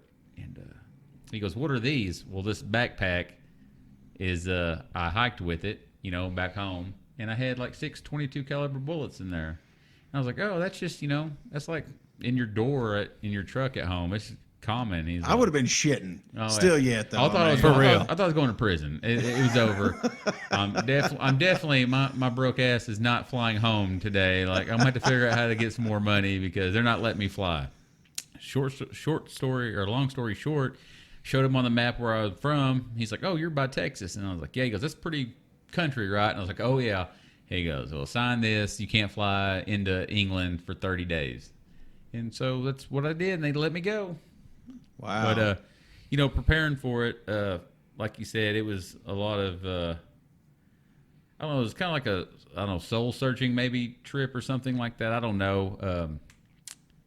I get 2013, we lost Dustin, and we lost Cam. Yeah. And then 2014, we lost Scotty. 2015, wasn't it? Yeah, I think it's 14. But, you know, I was single. You know, 3 of my buddies had just died in the last year. And I kind of really tested thinking about my own mortality, you know, like with Dustin, it wasn't a stretch that, you know, Dustin got taken by a tornado. We chased tornadoes all the time. You know, it's just what we did. Scotty, you know, coming back from Fort Smith, a town we used to go to all the time, late at night from a car show, things we used to do. Okay, yeah, that, you know, these all just, these suck really bad. They're tragedies, you know. It really, you know, bothered me. But then when Cam passed, I was like, wow, you know, that's just from a sickness, you know. That's just, he's young man. We're the same age. We grew up together just like me and Ben. And I was like, hell, I just got to, you know, get to doing some living. You know, I've wanted to do these things. I've been sitting on my ass, getting just, you know, out of shape, getting worthless, and I'm going to knock this out. And I don't know, I guess maybe it's kind of telling myself, you know, as a young man, you feel like you're kind of invincible. Like, nothing can't hurt me, you know. And I think I was just kind of testing, like I said, my own mortality. Like, let's go see if you can still did what you do when you were younger. So I started getting in the gym, working out, running. I was like, well, I can't go run these bulls at 320 pounds, which I was at the time. That's what you got up to? Yeah. Is that the most? Yeah. You think? Yeah, it was. I remember because I took a physical for work, and I got on the scale, and the lady's like, I wouldn't have told you. I wouldn't have guessed it was that high. Oh, it was. And that's what I said. I got on the scale, and she said 320, and I was like, bull crap. She goes, you want to get on there again? And I was like, no. I believe you, okay? Let's not just... Take it easy. Yeah. Let's not add insult to the injury. So I started working out by myself. Just me, once again. I don't know what I was. I guess I was just lone wolfing it at this time. Go to the gym, work out by myself, meet some people, nice people, and I start CrossFitting at CrossFit McAllister, and lost over 100 pounds. And it was time to go Europe and just see if I was how old I really was. I don't know. I have never been a smoker, and you know, I've always drank a little bit, so of course I did some drinking there. But I got to Spain, like I said, never had the urge to smoke cigarettes, and just that culture, I guess you get kind of drawn into it.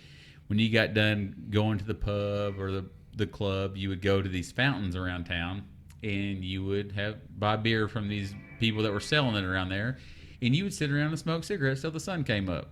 And I was like, there for a while, I was like, I can see where this is kind of a fun thing. You know, I might look kind of cool smoking these cigarettes. But did you smoke cigarettes while you were over there? Oh yeah, like I said, You were right along. yeah. I fell right into the culture, and got back home. You know, just I got that knocked out. My next thing, I was wanting to go to Everest. Mm-hmm. It wasn't so much getting to the top of it, because that's just outrageous. It's like $130,000, $150,000.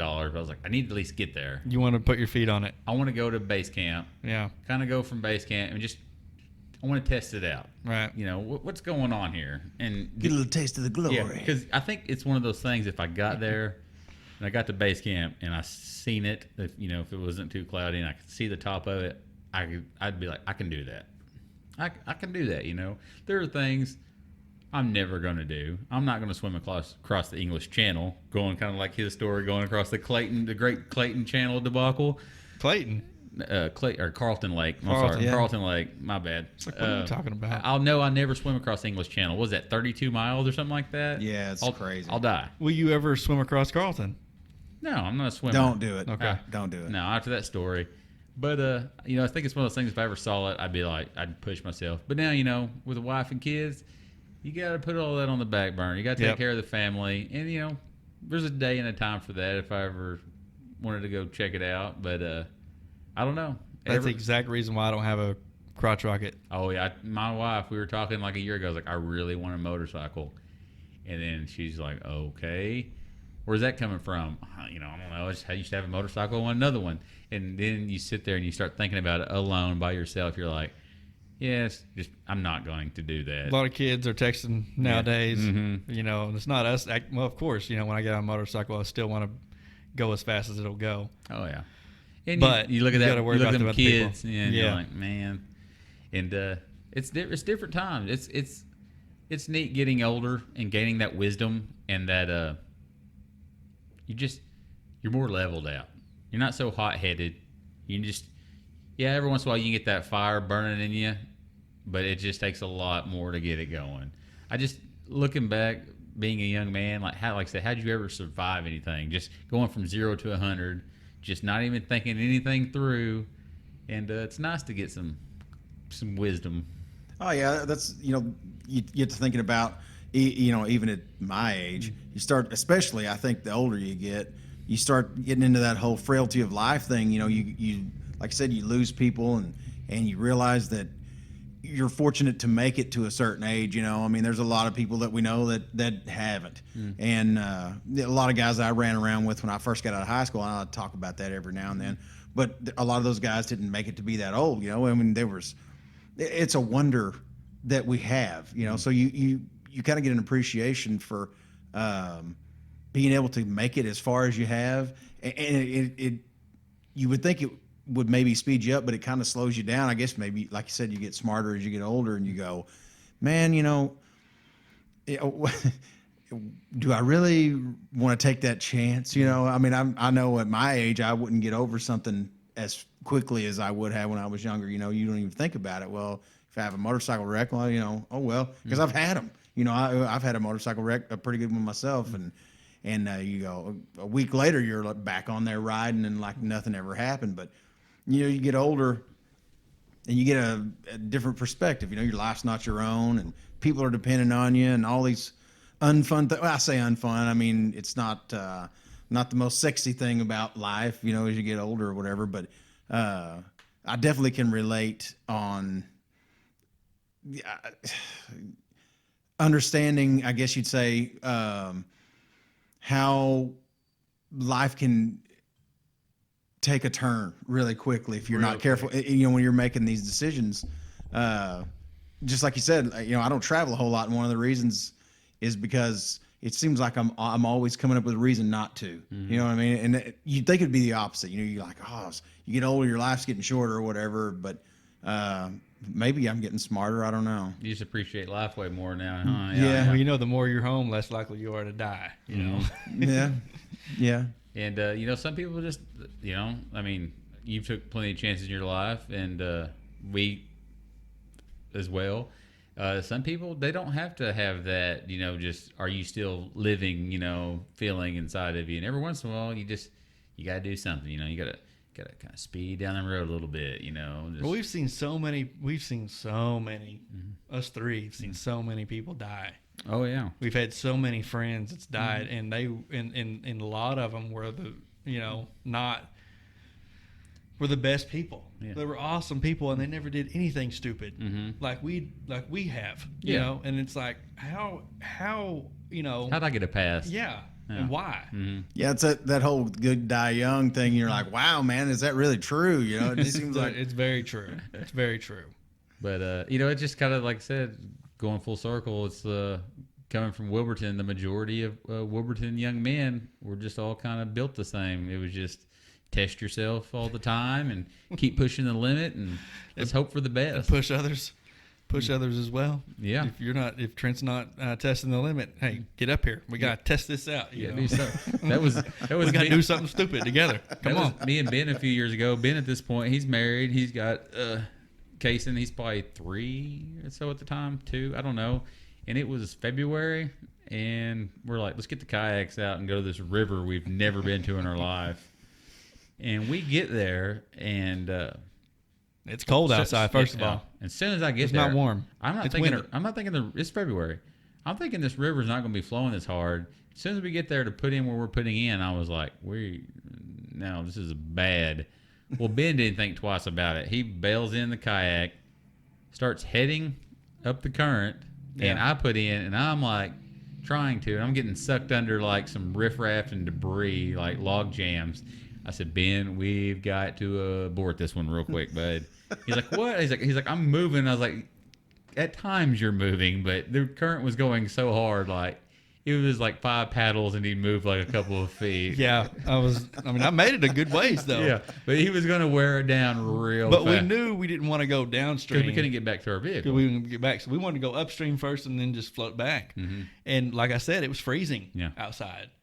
And no, we didn't have no wetsuits on. We're in flannel, dude. You're gonna get wet. It's gonna weigh about 73 pounds, and you're gonna sink. You guys definitely didn't think this one all the way through. no, Oh well, like I said, he's talked about earlier, his uncles and his stepdad and his dad, kind of where we got our thing. The first run is older, being teenagers. Remember in Wilburton get a lot of rain. My dad and his friend Dwayne said, y'all guys should go kayaking with us down Fush. we're like Fush. Yeah. What are you talking about Fush? Fush ain't nothing. There's not even water in it. You know, most of it, a lot of it, where we went. Yeah. But it was this time. It was flooded. It was at like 98th percentile flood stage, and we never been on it. We don't even really know about kayaks. Highly dangerous. Yes, we're just figuring kayaks Huge out. Yeah. logs and Big log debris and just floating everywhere. Not safe at all. But if it's safe, we don't want to do it. Mm-mm. If it's going to be life threatening, throw us in it. See, this tells We're you how there. old I am. First thing I'm thinking is like, there's probably some barbed wire fences underneath that water. You guys get hung up. Yes. I mean, yes. See, I'm the old man now because all I'm thinking is like the dangerous side of the stuff. You guys, you can't go in that water. There's things under there. You know? Well, if Going my that water. even to this day, I have to say that I'm smarter. But even to this day, I think I would do it again. Yeah. You know, Well, just a but couple now if years my ago, kid- you were in the river. if my kid was like, "Hey, Dad, I'm going to go do that," I'd be like, "No, you're not. Mm-mm. No, you're not." Because Hey. this, But if Trent calls and said, "Hey, we're going to go to the creek or the river or whatever," and I'd be like, "Okay, let's go. Yeah, and we had a blast. I'm on my way." Yeah, we had a great time. Somehow we ended up with a gentleman who worked for Ben's stepfather, and we didn't realize he couldn't swim. And he proceeded to flip his kayak and almost drowned. Sergio. Yeah, This dude goes kayaking and he can't swim. No, not good.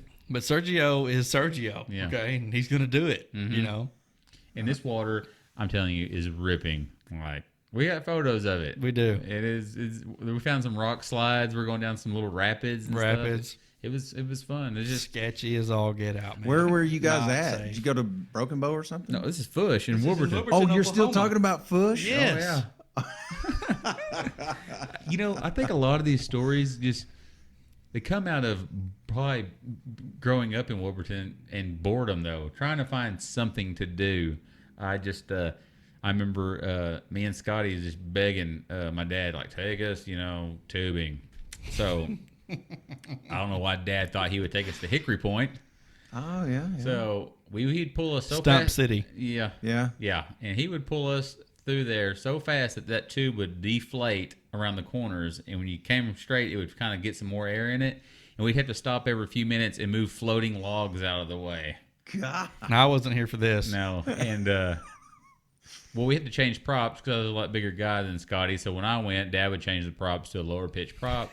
Well, Dad had been drinking some beers, and we spun that prop off. We were right by kind of a cliff. Well, the prop falls to the bottom of the lake. And Dad's like, you boys go find my prop. So we're diving down, and we're like, we ain't not even touching bottom here, Hodge. You know, what's going on? He's like, y'all ain't trying hard enough. Like, get down there. I think he ended up looking at his depth finder on his boat, and it was like 47 foot on the side of this cliff. And he was like, well, I guess y'all's not going to find it. Just get it. We're not going to find your prop here. So that, y'all's last podcast, y'all talked about Dustin and me and his time in Iowa. I thought it'd be a pretty neat thing. You'll have guests on here, kind of, I know some podcasts I hear, they give, each other gifts and stuff. So I brought y'all some photos here. We did not bring you any gifts. I know. I'm kind of, like I said, I was disappointed LJ didn't have me no Wu-Tang intro song and no photos. And it's my birthday. I was working on it. I've been practicing. It's not ready yet. So I want to know why, since it's my birthday.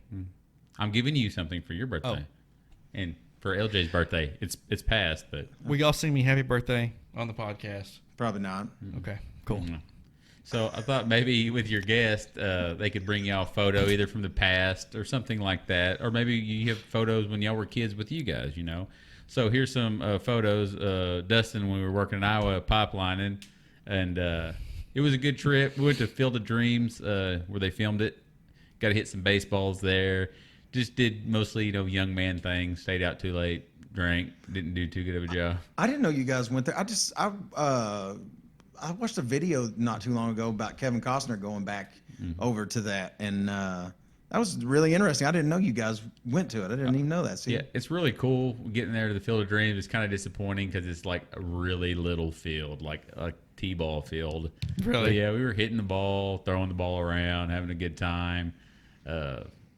Like I said, we probably spent more time in bars than we did do anything productive. So they let you get on it? Oh yeah, you can play baseball on it. Is there anybody there like to? No emission, really nothing. Really? Yeah, unless we weren't supposed to be there. But everybody else was doing the thing. Right. So it's legit, like in the middle of a cornfield. Yeah, it's out in the middle of nowhere. Yeah. And people, like, do they have little league games and stuff on it? No, it's so little. I mean, it's literally a little field. Like, No T-ball games or anything? No. It's just people that want to go. They keep it up, though? Oh, yeah. Okay. Yeah, nice Cool. field. They got the houses right there, too, still. So it's a neat little place to go, especially if you like that movie. We went there. We went to a NASCAR racetrack around Clinton, Iowa. I wanted to check it out, so we went there. It's just a northern thing. I'm glad we got to see it while he's up there. We went to hill climbs, dirt bike hill climbs. We did that. Like I said, Dustin, he didn't give a damn about a car. Right. He did like motorcycles, but not dirt bikes really. But we went and checked that out. Did that. We just took it all in. I remember the very first week we were there. We stayed in Arnold's Park, and we stayed. This is not like a little tourist town in Iowa. We got a hotel. Just like way too nice of a hotel. Ain't got to pay. They ain't even started working yet. So we're there for like 4 days, and when we look around, like, we're broke. We ain't got enough money to get to the next town to continue working. What are we gonna do?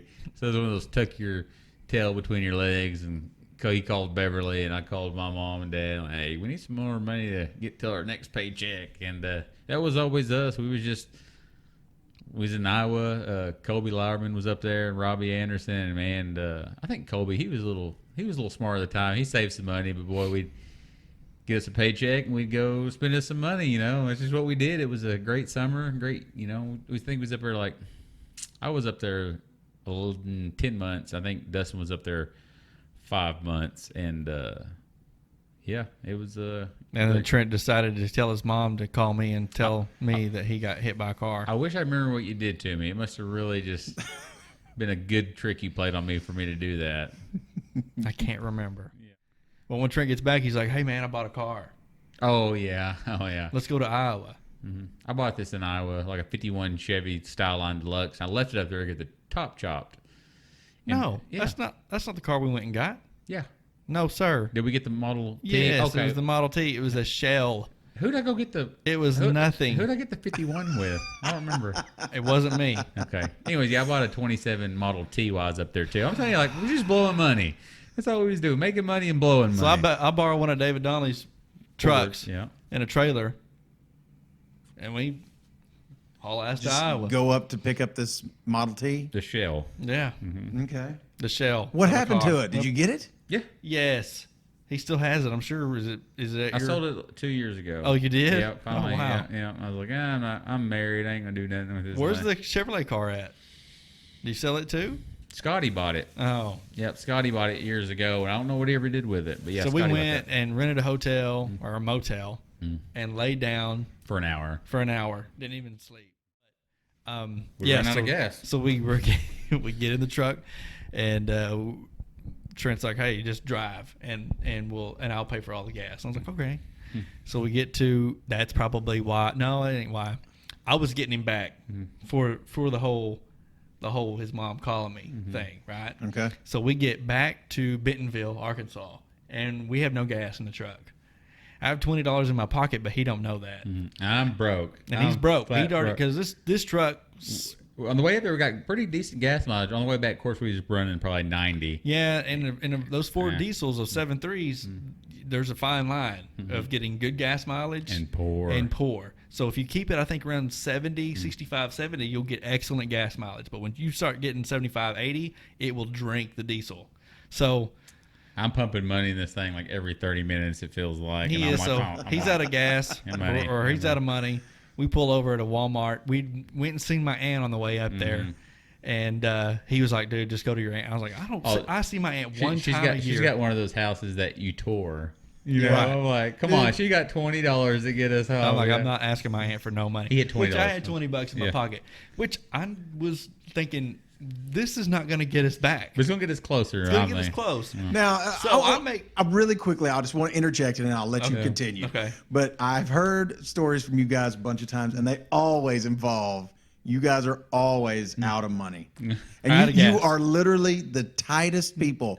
You two people are the tightest people that I know, and you are literally always out of money. Well, we always have money. We just don't say we have it. Right. We always And act like we're out. I of know money. that's my point. You know what I mean? And Ben was honestly wanting me, in a perfect world, he would have held on to that 20, and Yes. I would have found money from a stranger. Or I wanted something. him to go back only because of what his mom had done to me. Him and his mom had done to me by calling me and telling me he got hit by a car. So I was like, here's my chance to get him back. And so I'm like, Trent didn't think I had any money anyway. I'm broke too. Yeah, And that's what he was saying. Because Like, I was we're like, done. I was like, dude, I have no money, so I hope you have enough. Do You we know? have And he's like, cell? oh, yeah, I got do we, plenty. I guess we had the cell phone. I'm guessing. No, we had no cell phone. We had to go into Walmart and call your mom from Walmart. Yeah. So he's calling his mom from Walmart, asking You even her. let that go that far? And it's like Oh, 8 o'clock, 9 o'clock at night. And I'm like, we got to find a way to get money wired to us, So truth be told, you just actually didn't want to spend the money. At all. I was getting him back. No. But you're getting your. He's also punishing I himself. was going to say, I think it's It just was your, fine with me. your Tighten it. cheap nature, like really just Well, maybe. over the top kicking in. I don't really think so. It was getting his mother back and him back.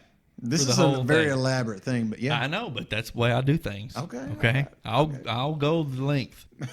I will go. He's going the distance. I'm going to the distance. And so he calls his mom, and she's trying to figure out. So we go back outside, sit in the truck for a while. We're sitting. We have, no gas. So we're not out. We didn't run out, but we knew we didn't need to leave Bentonville because we were not going to make it. We were going to be on the side of the highway. So we're sitting there, and I mean, it was hours, right? I mean, I led you on for a couple hours, right? That we didn't have any. Oh yeah, it was. Yeah, It was like, a we're gonna long sleep time. we're gonna sleep in this truck tonight. Yeah, and then tomorrow, what are we gonna do then? We're gonna have his mom wire some money. Yeah, that's And then what you were Dude, saying. I would've Wire been money so to Walmart is what we were doing. Wire money Yes. to Walmart. Yes. Yeah. So we were trying to figure out a way, and I think they were telling us inside, well, you're not gonna get it tonight. It's not gonna be. There's no. And your mom's in Ash Creek. Oh, yeah. She's out there by Robert's Cave, and she's like, well, she's trying to scramble for her baby. Yeah. And I'm loving it. I'm loving it every minute Still of it. licking his eyes. I'm like, I'm like, listen, Claudia Hodge, listen, Trent Hardaway, don't ever mess with me again. Meanwhile, he's stuck with me. He's like, Yeah, but I'm not sweating it. he'll cut Trent is. He'll cut his nose off to spite his face. Right. This is what this is. Yeah, I know. Well, exactly. I'm not sweating it. I know we're gonna get on down the road. But you set for hours. I didn't care. Hey man, that's the name of my game, bruh. Had nothing I mean, to I do. could go. Like I said, this was all part of it for me. And so finally, I'm like, I was like, I got $20. I'm Dude, Yeah. I'd have been so pissed off. Oh yeah. So here we go. It made us to Poteau. Poteau. And then we run out again. We couldn't We call. made it to Poteau, though. Yeah, he's like, I'm really broke now, and who knows? He might not have been. Probably not. Yeah. You know what I mean? Well, I wouldn't have done that to Dustin because Dustin's the one that come pick Yeah, us Dustin up. had to come bring us. But meanwhile, Trent's mad at me, and he actually picks up a tire iron in the back of the truck, and he acts like he's the steering wheel, not tire iron. Steering wheel. The steering wheel to this old Model T, right? He picks up the steering wheel, and we're mouthing off at each other, and he picks up dude, when he acted like he was gonna hit me with that steering wheel, I busted out laughing, which made him even more mad. But I busted out laughing. I'm like, what are you gonna do with that? You know, Yeah. And, We're gonna learn one day to quit traveling with each other. Yeah. There's an Elvis movie on the marquee sign. We've all seen at least 3 times. Everybody's broke, Bobby's got a buck. Put $1 worth of gas in his pickup truck. Go 90 miles an hour down a dead-end road. What's the hurry, son? Where you gonna go? They're gonna howl at the moon, shoot out the light. It's a small town Saturday night. It's a small town Saturday night.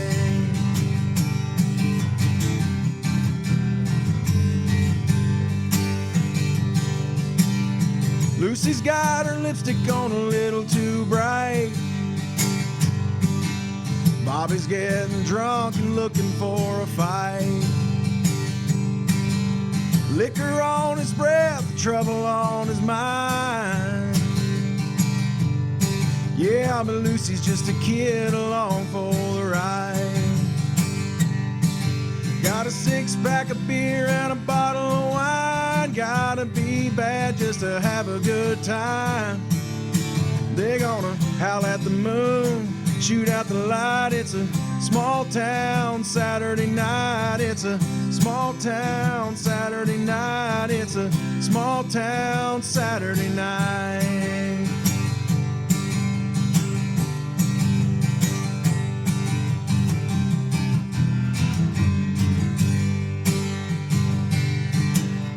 Bobby told Lucy the world ain't round.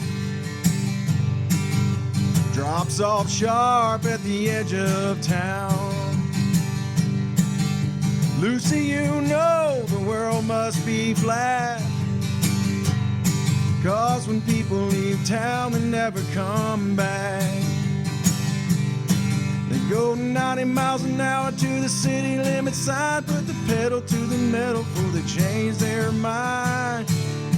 They're gonna howl at the moon, shoot out the light. It's a small town Saturday night. It's a small town Saturday night. It's a small town Saturday night.